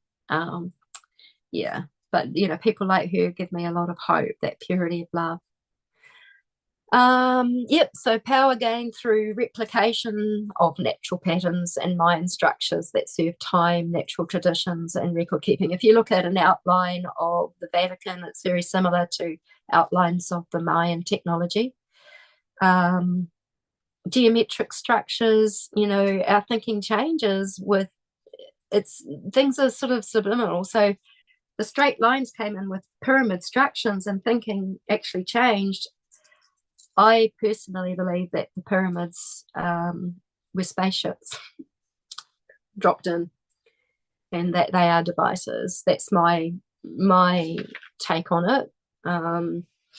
Maybe a little bit influenced by Stuart Swerdlow, who is also an SSP, very controversial SSP survivor. I don't agree with everything he says, but I do agree with a lot of what he says. but we are supposed to discern for ourselves. That's part of being human and developing here. So again, we know that Freemasons, secret societies, they know about geometric patterning, structuring. It's very alien technology. And so I've just said, the introduction of the pyramids, that pyramid. And they can be used for good, they can be used for bad, both sides. That's the Masonic way, both sides. And if you remind me, I'll say what I see in Trump and that after this about playing both sides. But cathedral geometric structuring is to harness energy and to secure artificial frequency. So they used to build churches and things on specific places and ley lines where energy couldn't give almost this angelic divine sort of thing, which is false and an illusion. And everybody thinks, well, you only get this in the church, so I better go outside of myself and find a way for myself outside of myself. I mean, that's how I see it in the moment. So much deceit, trickery, and court systems and punishment. So courts are highly, highly satanic. They even wear the black robes. And my friend the other day, they wear sheep's wool on their head, those wigs, and that's to make them look like innocent as lambs. So they use the innocent of lambs to cover their heads. And then they also want to be called your worship. You have to stand up when they say stand up, sit down when they sit down, and they dish out and dole out the punishments. They actually use a lot of magic. So I've had different people, because I've been an activist, I've had different people being involved in court cases in my pasts. And I have seen that they need to know the strategy the person's going to use. They go into their chambers, they do whatever they do there. I'm sure that they use a lot of vodka and gin and things like that, which brings in spirits to actually make things happen as well. And that is also the invisible stuff that will not bring justice, will not bring true justice. You will never get true justice in any court system. You will only get an allegiance to Saturn or Satan, to keep things in this conformity. Okay, seasons are made to appear attractive with deception and trickery, and all leading a people away from nature and into artificial life. I had my birthday recently, and part of it's like, it feels a bit sad sometimes that people don't want to celebrate my life, but actually I just want to go away and be by myself at that time. But part of the thing is, my cat, she doesn't care what day she was born, she just is. She's happy every second, and that's in nature. Like, we can celebrate these things every moment as soon as we recall. As we know, it doesn't have to be a special time, but we're programmed that it is a special time, and that families only come together at this time, at that time. And the time that the families come together are often big ritual times, at Christmas, at Easter, at New Year, at Thanksgiving, and then both sides are used. So you've got the most heinous, terrible rituals happening over here, and you've got people celebrating and singing and chanting things around the whole world, which hold that power. It's just a major season for looshing. Very difficult time for survivors too. And it's sort of, I mean, I use it now to see where my triggers are, what needs to be healed still. And I did talk a little bit about astrology here, but it was used by rulers, archons, controllers for ritual and black magic, observation of physical bodies, the planets, the stars, already an array through human consciousness, if that is, because we're not actually seeing everything that's there. There's more than what we can see. So yeah, very hijacked human consciousness, artificial intelligence. Now, where I wanted to, I know I'm saying a lot, there's a lot of information in these, but I've been confused about Trump. I used to, I was in a shamanic journey once, and Trump came to me. He looked gold and he looked shiny, and he was like, acknowledge me, and he said, thank you. And I went, oh, I'm so super important in my little thing, it got my ego. And it was just at the beginning of 2017. I think it was when he was just coming into power. So that actually made me support him. And I was like, oh yeah, like he's saying everything about um and then we had JFK, and they're saying a lot about survivors, and it was like I was feeling this. And the more they said about survivors, the more they said about the tunnels, the more they said about the underground, the further and further I felt that they were getting away from me. And it was almost like it was a psychological operation, which was still shoving survivors out to the sides, where it's like, oh, politics knows about this now. It's all with politics. They know about it, not so much the actual survivors who are seeing these things, and have seen clones and have seen the facilities, and they've seen the incredible modern technology, and they've seen that you'll never see on the surface. You just don't see it. Like there's medical equipment, there's frequency equipment, there's very advanced technology, which I believe is extraterrestrial or alien technology, which every now and then they'll bring something up to the surface and they go, wow, look at this. And then all of a sudden, computers are big, but they were there for a long time. Artificial intelligence has been around forever. But the employment of it, the use of it, and then trying to make it even more palatable and acceptable to humanity, they do it in stages. Like one thing I'm noticing at the moment is they're doing a lot of almost magical shapeshifty type of presentations. So they'll do it on these shows like America's Got Talent, and they'll have Simon Cowell or whatever going, oh wow, because this old woman suddenly shapeshifting into a tiger or something on the screen. And I think what they're doing is they're actually preparing our minds to accept that we may see shapeshifting coming up.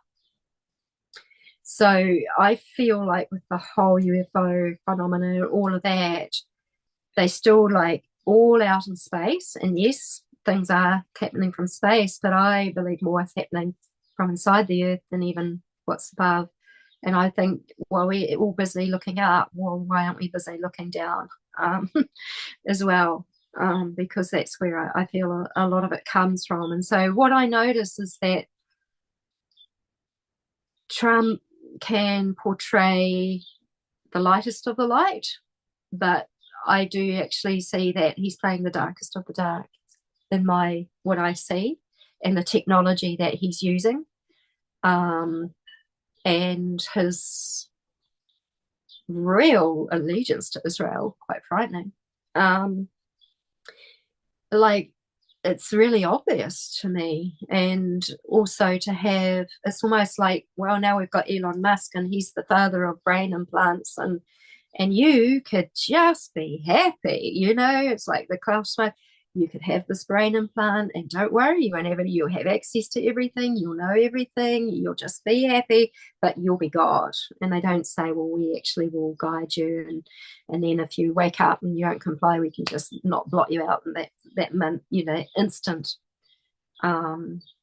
So I do see this as the big agendas that are coming out. So if we're looking at two different calendar systems, one of these agendas strongly belongs to this calendar agenda, the Vatican system agenda, which all the technology has been derived from and come out of. And then we can also hold the vision for the most pure, the return of the pure, where we return again to the fullness of our whole amazing soul stream being, where we do have our soul streams working, like it happens from a physical basis. There's a channel in us through the whole spine, and that cosmic energy or etheric energy, that beautiful, amazing energy, source energy should be able to flow freely through us, and with our grounding with the earth. So that we can have the strongest toroidal field, just like you'll see images how the earth has this amazing toroidal field, which helps her navigate through time and space. because we're all moving. It's like we're always changing. Yeah, so nothing is as it seems. I mean, I just get images as I talk. Sometimes I think, shall I be bold? Shall I say this? I think I will. That I do see the same as that there's been invisible screens often put in SSP, secret soldier program people, people that have been used in satanic ritual abuse. I do believe that there's a shield even in front of our sun, and I've seen that it will literally be obliterated. It's like it will go into shards and fragments at something, which makes me feel that we are in this unreal reality. And there's so much confusions. Are we on a flat earth? Are we on a round earth?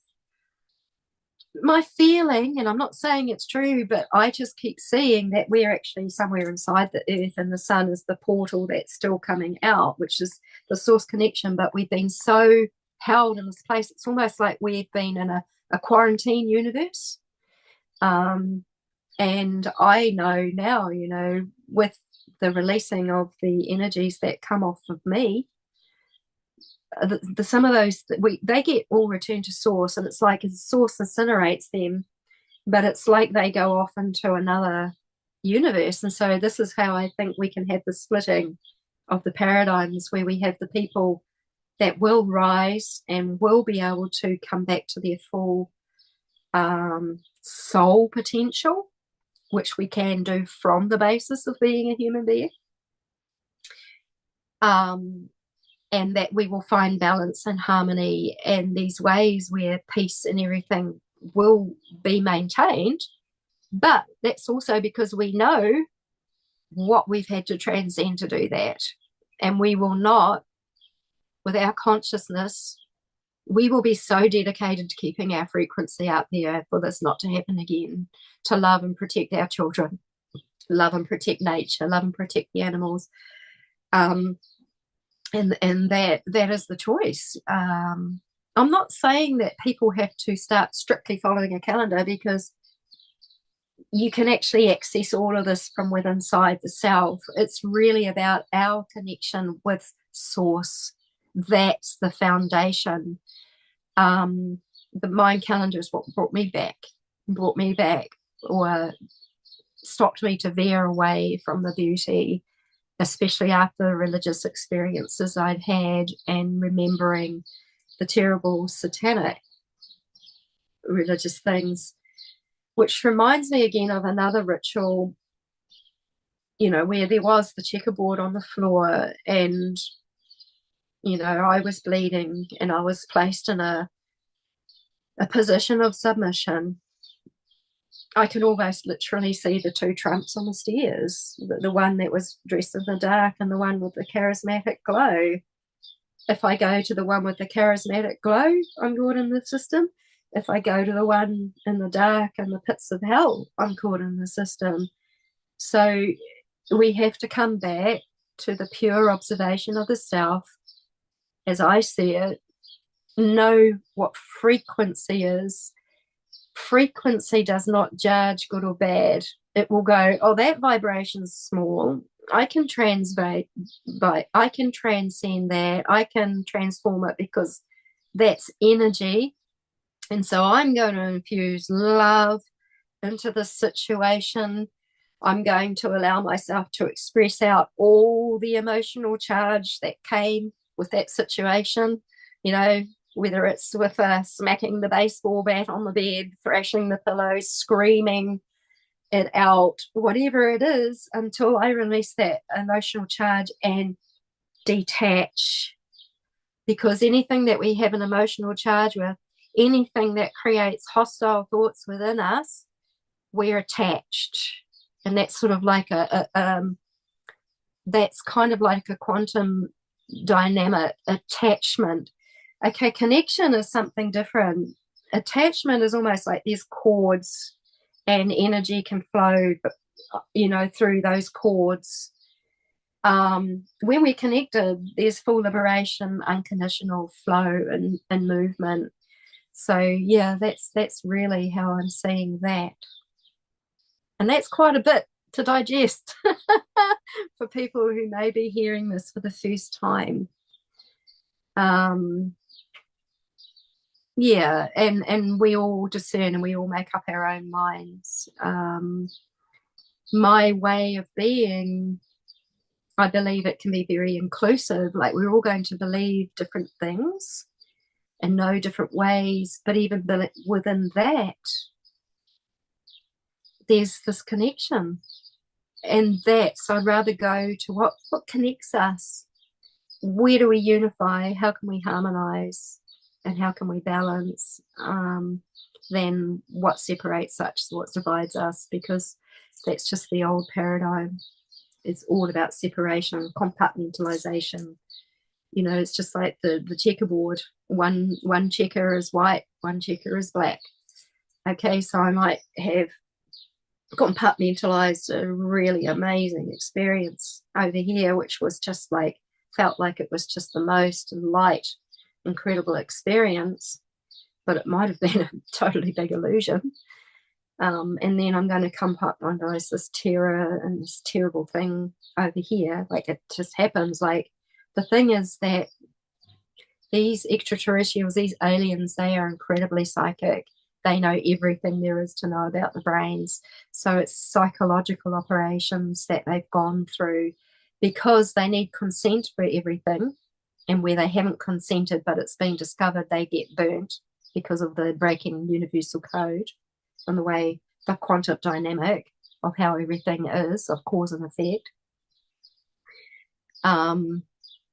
Yeah, then you know, and it's like the Qigong masters that I got involved with that cult, and I was literally having myself rolled out of my body by someone I'd given access to my crown chakra to, you know, which I do believe it's got to be connected up to a secret society. And you know that people, when people absolutely know the way of the brain, and you know the CIA and all the experimentation that went on with that, and the way of the brain and the whole Masonic agenda that's been behind that, which is not limited just to the United States. Yeah, and you know, yeah, so I think I've really covered a lot. Is there any questions? You did cover a lot, Poppy. I am just so in awe and blown away at you and the way that you're able to articulate things, the way that you bear your soul and your heart to us, your vulnerability and your fearlessness in sharing things that are just so hard to talk about, you know, and somehow you shine a bright light on it and you give hope and you make people feel less alone, you know, Yeah. and I just want to thank you for everything that you shared today. That was a lot.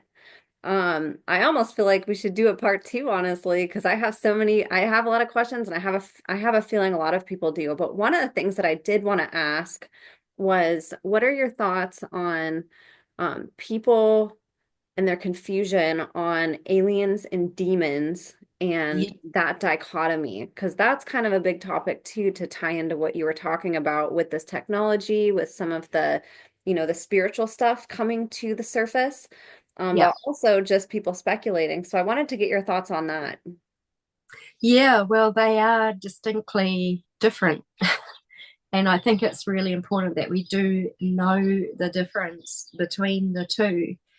So I would say that the way of this group of extraterrestrials, so I'm not bagging all extraterrestrials. There are, you know, incredibly intelligent, amazing ones that do not intervene, that do hold and protect and are doing work around the sun, looking after it. But it is a way of the extraterrestrials that I'm talking, the ones that are involved in satanic ritual abuse, to use demons, to conjure demons, to do necromancy, to raise up forces and etheric things that then can become form and made and brought into conscious reality. So,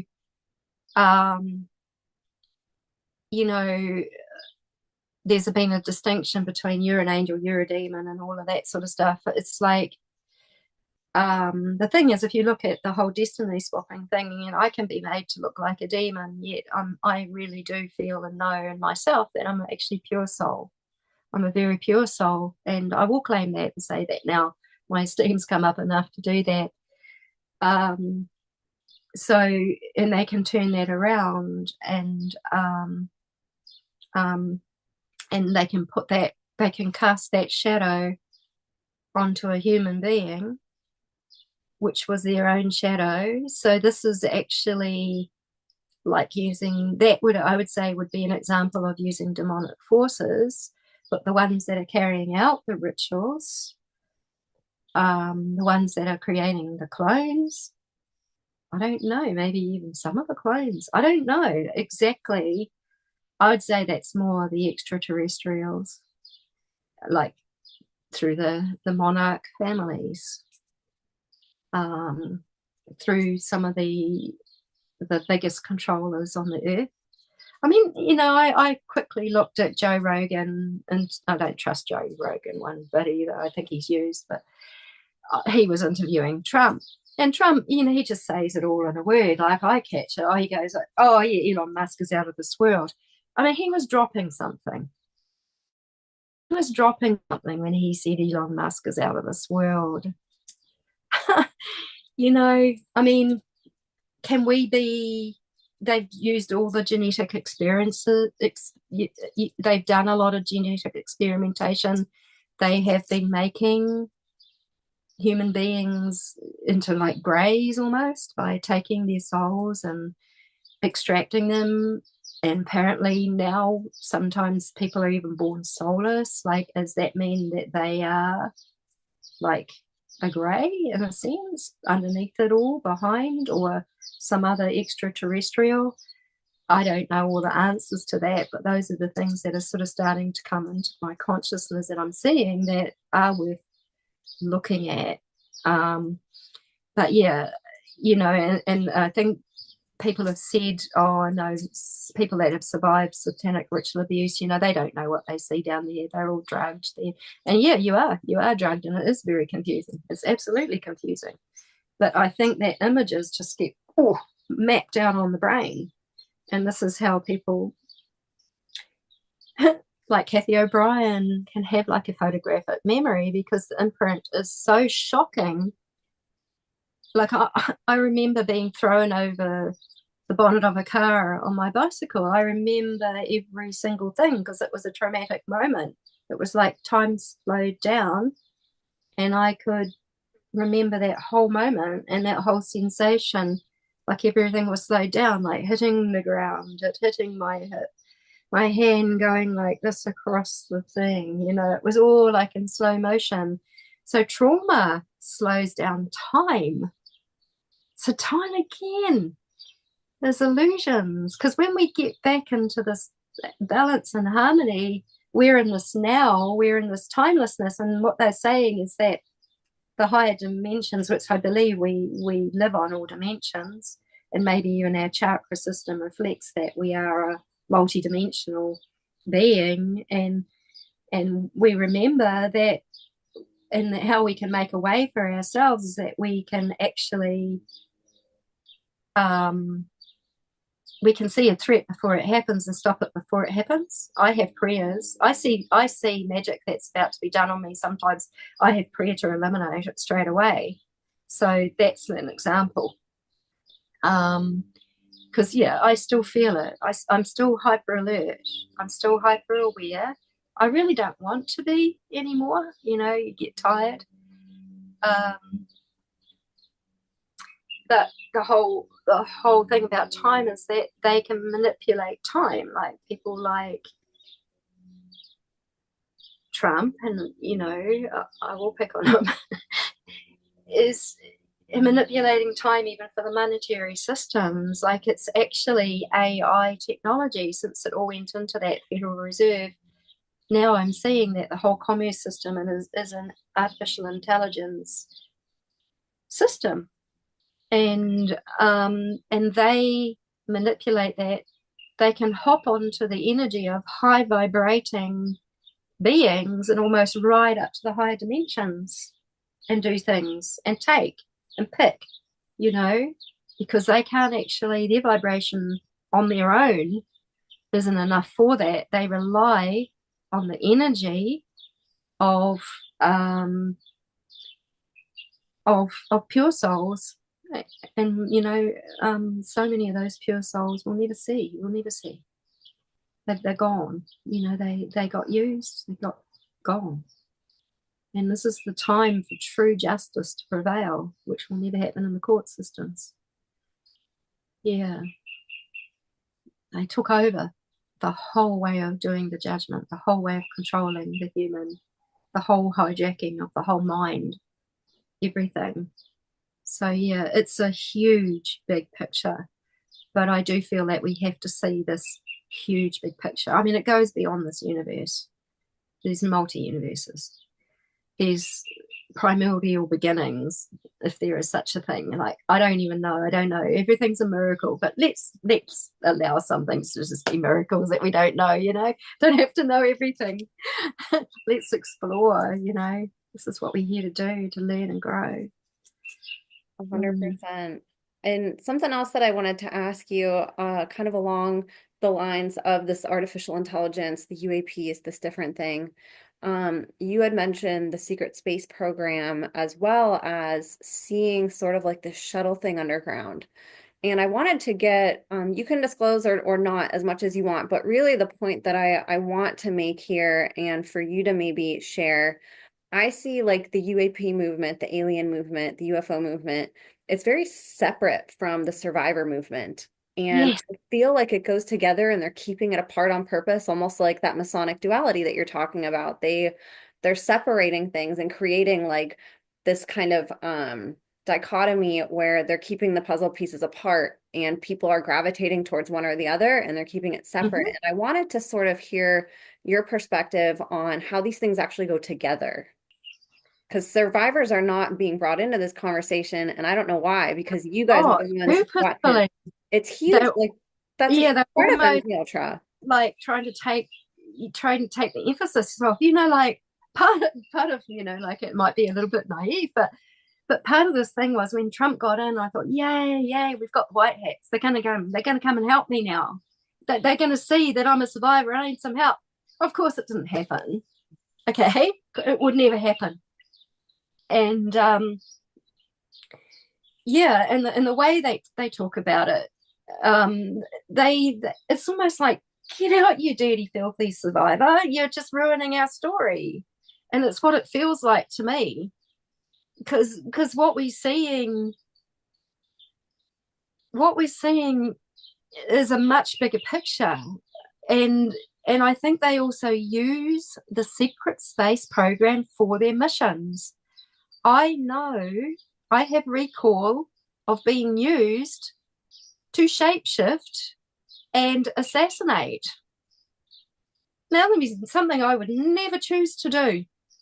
And it's all done like it seemed to take place. I don't know how you get there, go through some gate somehow, stargates, whatever, gates under the ground. I believe that these gates are under the ground, a lot of them. I'm not into killing anyone or anything, but I do believe that they use the gifted, and I know of other targeted individuals that they are used to fight battles in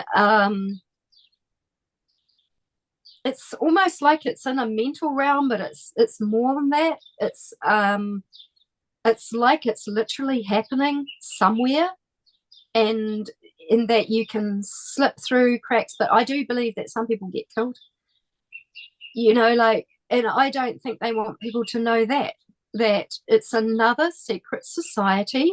It's probably the secret society which has got the least attention. It's very easy to point at the Illuminati and the Masonic orders and the the Asian, all these different ones. But I think they're purposely hiding the secret space program because of what they do and how they use people. And actually, none of us really contracted to do that, because I have revoked that. I don't want to have anything to do with it. And it was interesting because it was in the same quest that I met Donald Trump that I remembered that experience. And I remember it was like being on a mothership, And I was with a team of people. And then I know other people that have also said they're in the secret space program. There were teams, and there was all these docking stations. They all had their hands on me. It's going to sound really far out, but I had to literally shapeshift into a wasp. And they were holding me somehow energetically, while somehow I went somewhere and had to sting a very well known person on the neck to kill him. And then the mission got done.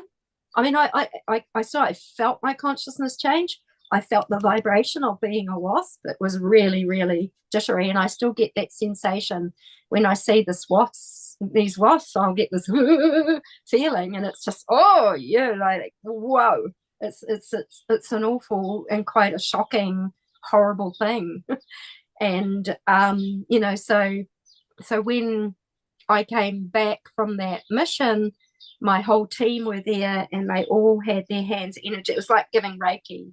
It was like giving Reiki to bring me back and to heal me after the mission that I had just done. But we were all, the feeling was that we were all in a little bit of a daze. We were all entranced somehow in that we were just going through motions. And so I believe they harness human consciousness to do that kind of work too, because it's an interdimensional world, and a lot goes on in the unseen dimensions that affect this dimension, and all legislation is written in those dimensions. If they're busy sacrificing children and empowering, I mean, think about it. How can words hold whole nations to be bound to ways of behaving and being? They're words on paper that everybody is now under. It's a hold. It's massive. Like, it's mind-blowing. Yeah, so that was there. That was my one major SSP experience that was the most graphic, or I have the most recall on. Yeah, but I know that I was probably used a lot, and I do think that they take us in the night. Oh, I have another memory of being a very small baby, a toddler, and it was actually like a spaceship docked outside our bedroom windows, and we were lying in our beds. I was in one bedroom, my sister was in another bedroom, but they took our consciousness out. So our bodies are lying here, but our consciousness was like taken and it was put into jars by these, they looked like grey type of things. They didn't feel or give a stuff or connect with either me or my sister, but they were doing something to us. And they were doing something with our consciousness from a very, very, very young age. And that's all I can remember on that. So, everything that we experience and see as well, with noting whether it's a dream or whatever, because often it ends up being something significant in the long run. 100%. And that's why I feel like if these communities combine forces and MK Ultra, sort of the people that were used by the government and who were exposed to this technology, like you as children, got together with the people whistleblowing these UAPs and, talking about it, I think we'd come together and realize that the center of it is MK Ultra, is monarch programming, that Yes. that it's children that they're using to, whether it's them being experimented on by these beings that we're trying to figure out what they are. We're trying to Yeah. figure out who runs the world, and we're also trying to figure out where this technology comes from and what it is. I think if we brought survivors into that conversation, we'd learn so much from you. Yeah. All of you, a lot of you were exposed to some type of artificial intelligence that's very advanced, or some type of craft, some type of technology that is beyond what the general public is exposed to, and for us, Yeah. when we see it, we're like, oh my gosh, what is this? Not knowing that behind the scenes, the government has probably been harboring this for decades and decades and decades and just hasn't shown us where you guys were exposed to it. Yeah, but you see, you could see that, like you could connect that dot as an observer through all your reporting and through everybody you're seeing. You could see that because you're not emotionally pulled into the trauma of the experience. And I think that the trauma of the experience will keep the ones that are in the UAP community more stuck there and ignore it. Because just about all of them I've seen, they were all said, yeah, there was sexual abuse, but then it's like, but they don't want to go there because I'm not ready to go there.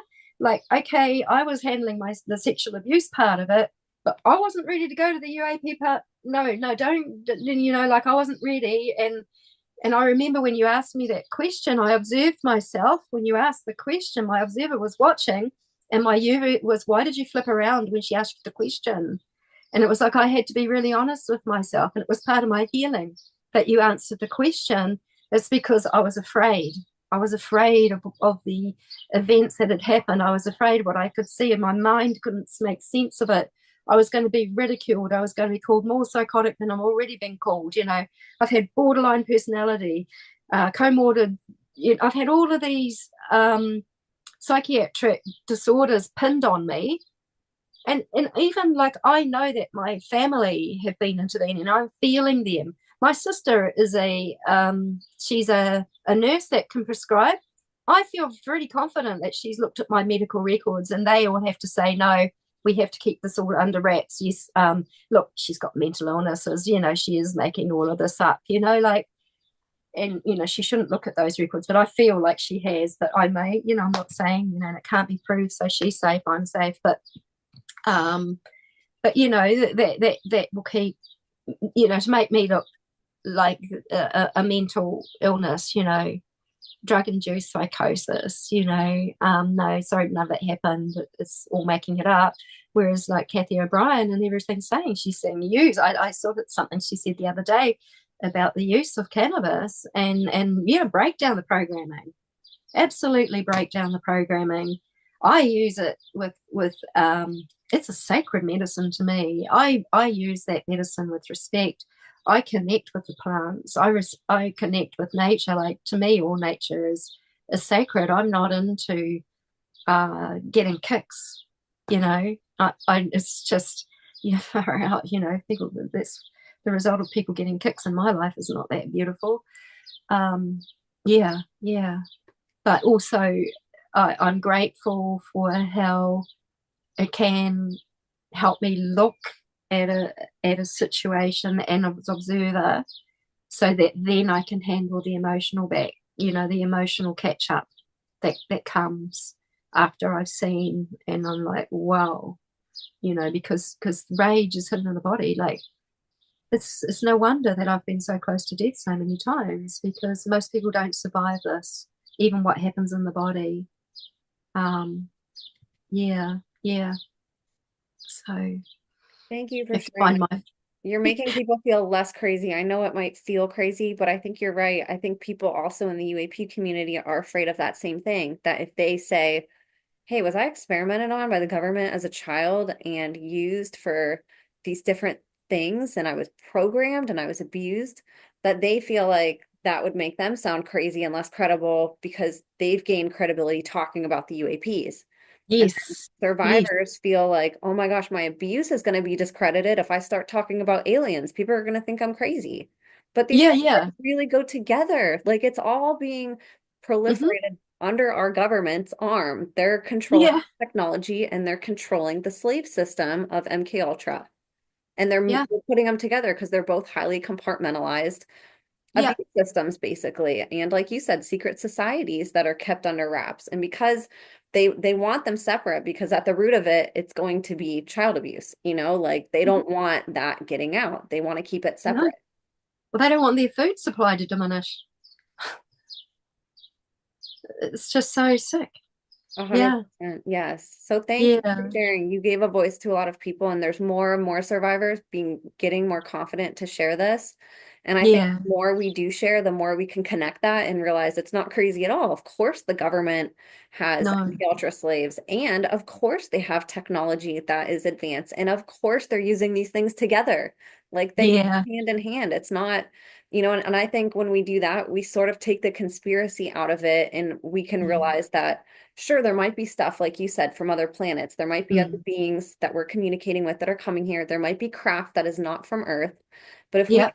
if we can look, like you said, at the ground and say, well, what's here? Like what could possibly be here? We'll realize that a lot of the stuff that we're speculating about is here, and that we can have a good understanding of it if we take both sides and put them together as a puzzle, Mm. you Mm.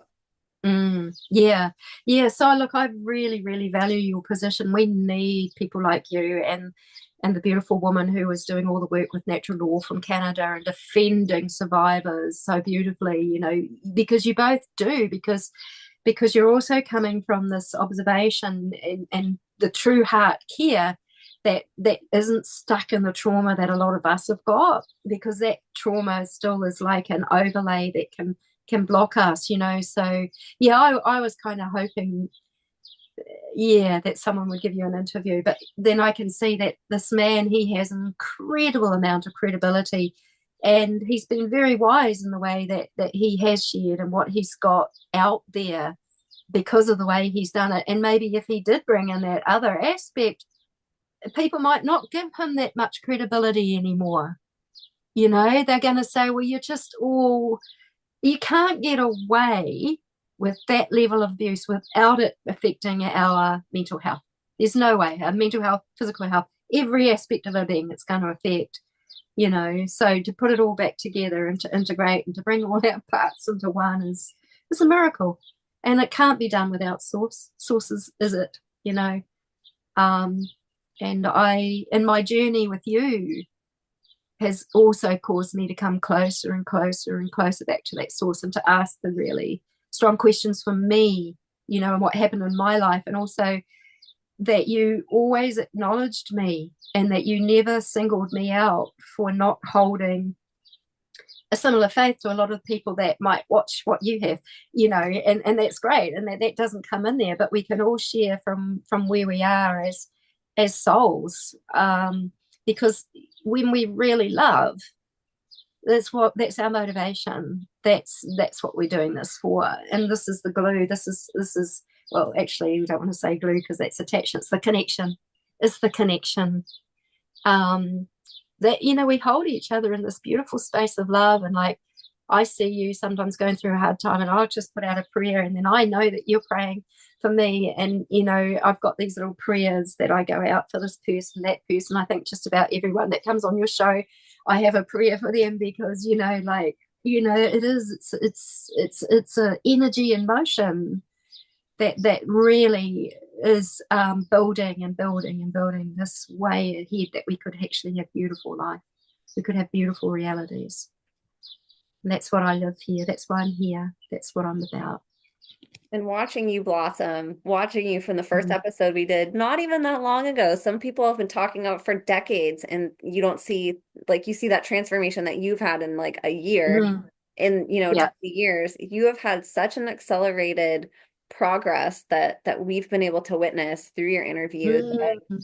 You having, and you were so courageous even on your first one, but I know that it was so hard and it was so new to share. And now you're able to come on here and be super confident and share with a smile on your face, share without your voice shaking, and not that we shouldn't have our voice shake. We should talk even when it does, but just seeing that transformation of you from the first time to here just Yes. absolutely melts my heart. And I know for other people too, it's got to be so neat for survivors to see your transformation and what's possible when you just keep going, like Yeah.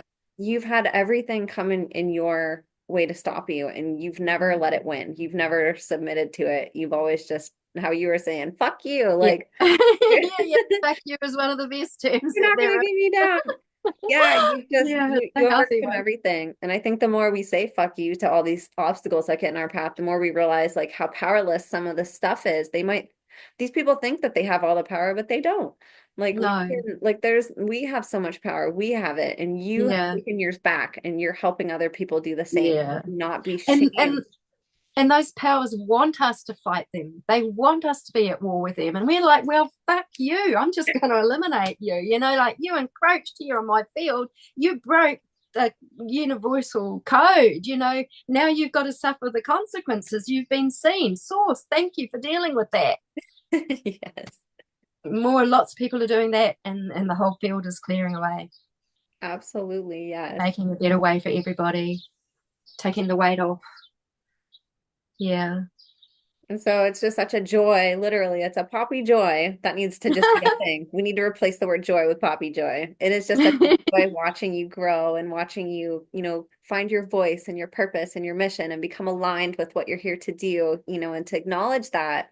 It's really Mm. empowering, and you've inspired me so much, seeing what you've gone through and seeing how you've come on the other side, just this ball of pure love. You've gone to hell and back, and somehow you're more loving and more compassionate and more kind and just more patient and observant and able to do things Yeah. in a way that doesn't have any hate attached to it, and Yeah. it And inspires. no, and there's no hero ego in there. Like, I don't like it when people go, oh, you think you're a hero. It's like, no, actually, I live in a very isolated world and I don't have access to the things that you do. And I find my joy and my peace and my happiness with very little, thank you very much, and a whole lot of physical symptoms.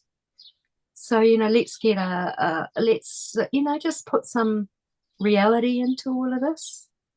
Yeah, yeah. I mean, it's not always going to be like that. It's temporary, and I'm going to continue because I am receiving my own energy now. So I will continue to heal You and come. are. And one of the things that you've done since the last time we had you on is you not only have a YouTube channel, which I want you to talk about, but you also have a Substack now that people Yes, can subscribe to, that you're constantly updating, and you put sort of the same content but different that you do on YouTube. So I wanted you to introduce us to that because I'd love for people to subscribe to you and for people to support you there. yeah. Actually, thank you because you were the one that I saw you on Substack, and that's what inspired me to really choose that as well. So I have three outlets where my information goes. Actually, my favorite is YouTube and Substack, just because Facebook is such a challenge to me. But yeah, so this is my YouTube channel. So that has the handle at Mind Missions, and so does my Substack. Substack. Oh look, there's two videos. But anyway, so I tend to make videos when I'm really just I feel like I've got so much information that I need to share. So I do that, and I also will do a video whenever we have like a new night wave or a new day wave. But I am putting my dailies, which go onto Substack and Facebook, into the community section. Yeah, yeah. So that's 12 hour. That would have gone into Substack as well, and as well as YouTube. And I really wanted people to look at that video, which I really have covered in this interview. But if you just want a quick look, it's a bit late saying that at the end. But yeah, and so I really appreciate Substack because most of my people have come through you, and it's become more, I feel, more of a community of support. And then I've got Anne Diamond, I've got people, and then I see an interview from Anne Diamond. Beautiful, beautiful, beautiful interview, by the way. I know I talk about it all a lot because this is my community. I haven't had a social life. In fact, I don't even know how to socialize properly anymore because I've been so on my own and isolated for so long that I just still tend to go blah and speak it all out with people and have to come back to social cues and graces. But yeah, and then there's Facebook, which I've made that more into my mind thing, and I'm less engaged on Facebook than I ever used to be.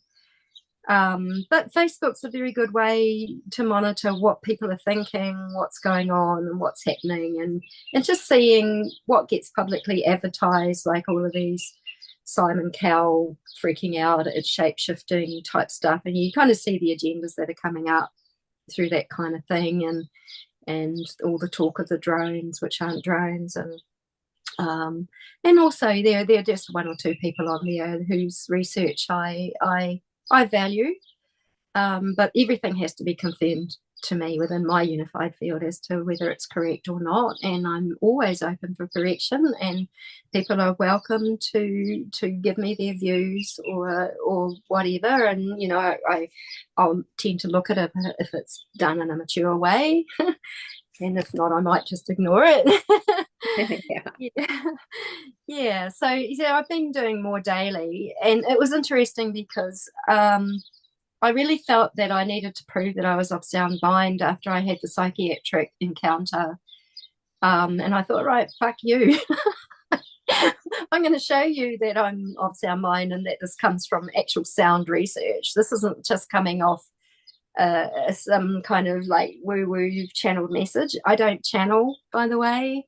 Channeled messages can be, you don't know where they're getting channeled from, and there's some very, very, very clever sources that get channeled, and make even some of the dangerous extraterrestrials look like they are safe and that we should welcome them and hop on their spaceship when they come. So, we got to know that there's both, and that our frequency and our clarity and our perception is going to be our greatest guide to be intuitive, and to walk up into these situations where we might not know what's going on, but we'll be safe. Yeah. And again, that's Mayan Missions. I'm going to link that in the show notes for you guys, but she is on Substack now, and she's very active on there. You can go comment and send DMs. It's a great way to connect with creators and guests on the show if they have a Substack. Yeah, Of course, on YouTube, that's an amazing place where you guys can also go help support. The more that we follow and subscribe and get eyes on these survivors, it helps get this information out if you guys are watching it, consuming it, and sharing it. But B, the enemies really don't like whenever survivors come forth and talk. So when they look at Poppy's accounts and they're like, oh my gosh, she has all these followers and all these eyes on her, it makes them more hesitant to go mess with her and others. So it's a great way that you guys can also offer some protection for free. From wherever you are in the world. And I encourage you guys to go follow Poppy and subscribe to her YouTube. She is putting out more and more videos. They're wonderful, especially if you guys like some of the breakdowns that she does about the calendars and the different astrological and symbolic parts of time, of the world, of the calendar, astrology. She puts some really thorough videos on here, and they're very consumable. They're not a lot, most of them aren't very long, so you guys can learn a lot in a short period of time. Again, it's just a really great way for free that you guys can help contribute. For those of you who are always asking, what can I do? What can I do? Go hit subscribe and go share. That's a really easy thing that you guys can do. So, Poppy, was there anything else that you wanted to talk about today before we start wrapping up? Oh no, it's like just my gratitude towards people who listen, especially people who've got this far. I know that you're just so with us. You're so with us, and it does matter a lot. Yeah, because we are part of creating a whole better world, especially for children. And yeah, and so I want to acknowledge that. And I do think people, not having a physical community, my community has been online. And, I've watched you, Emma, from a little bit from X. You've been like two people I'm subscribed to, I think, Emma and Kathy. And like it just keeps me connected in, and healing a little bit more by, it's like as other survivors mention what's happened to them, I remember what happened to me, and they've been top quality, just top quality interviews. I'm really grateful. Thank you. And that's right, you are on Twitter too. What was your handle? Is it the same, Mayan Missions? No, I'm not doing any work on there. I'm just using it to watch at the moment. Gotcha. So Okay. yeah, I'm still a little bit, Got to figure it out, huh? technology's all been difficult, but yeah. So Thank you Thank you. so much for coming on, Poppy, and for sharing all of that. That was a lot of information. This is an episode that you could easily listen to multiple times and still pick stuff, pick some stuff up. So you guys listening, put your questions down in the comments too. Poppy, I'd love to have you on for another episode. I feel like there's more stuff that we could sort of dive into on these topics, and I'm sure other people have questions. So Yeah. I'd love if you guys have questions, drop them, and we'll do maybe a Q&A, and we can dive deeper into some of these topics that we talked about today. Oh, And yeah. Poppy's right. There's We some couldn't, juicy questions. yes. And Poppy's right. We couldn't do this without you guys. You guys make this all possible. Otherwise we'd just be shouting this information into a black abyss. So thank you guys so much for listening. Bless you all, and we will see you next time.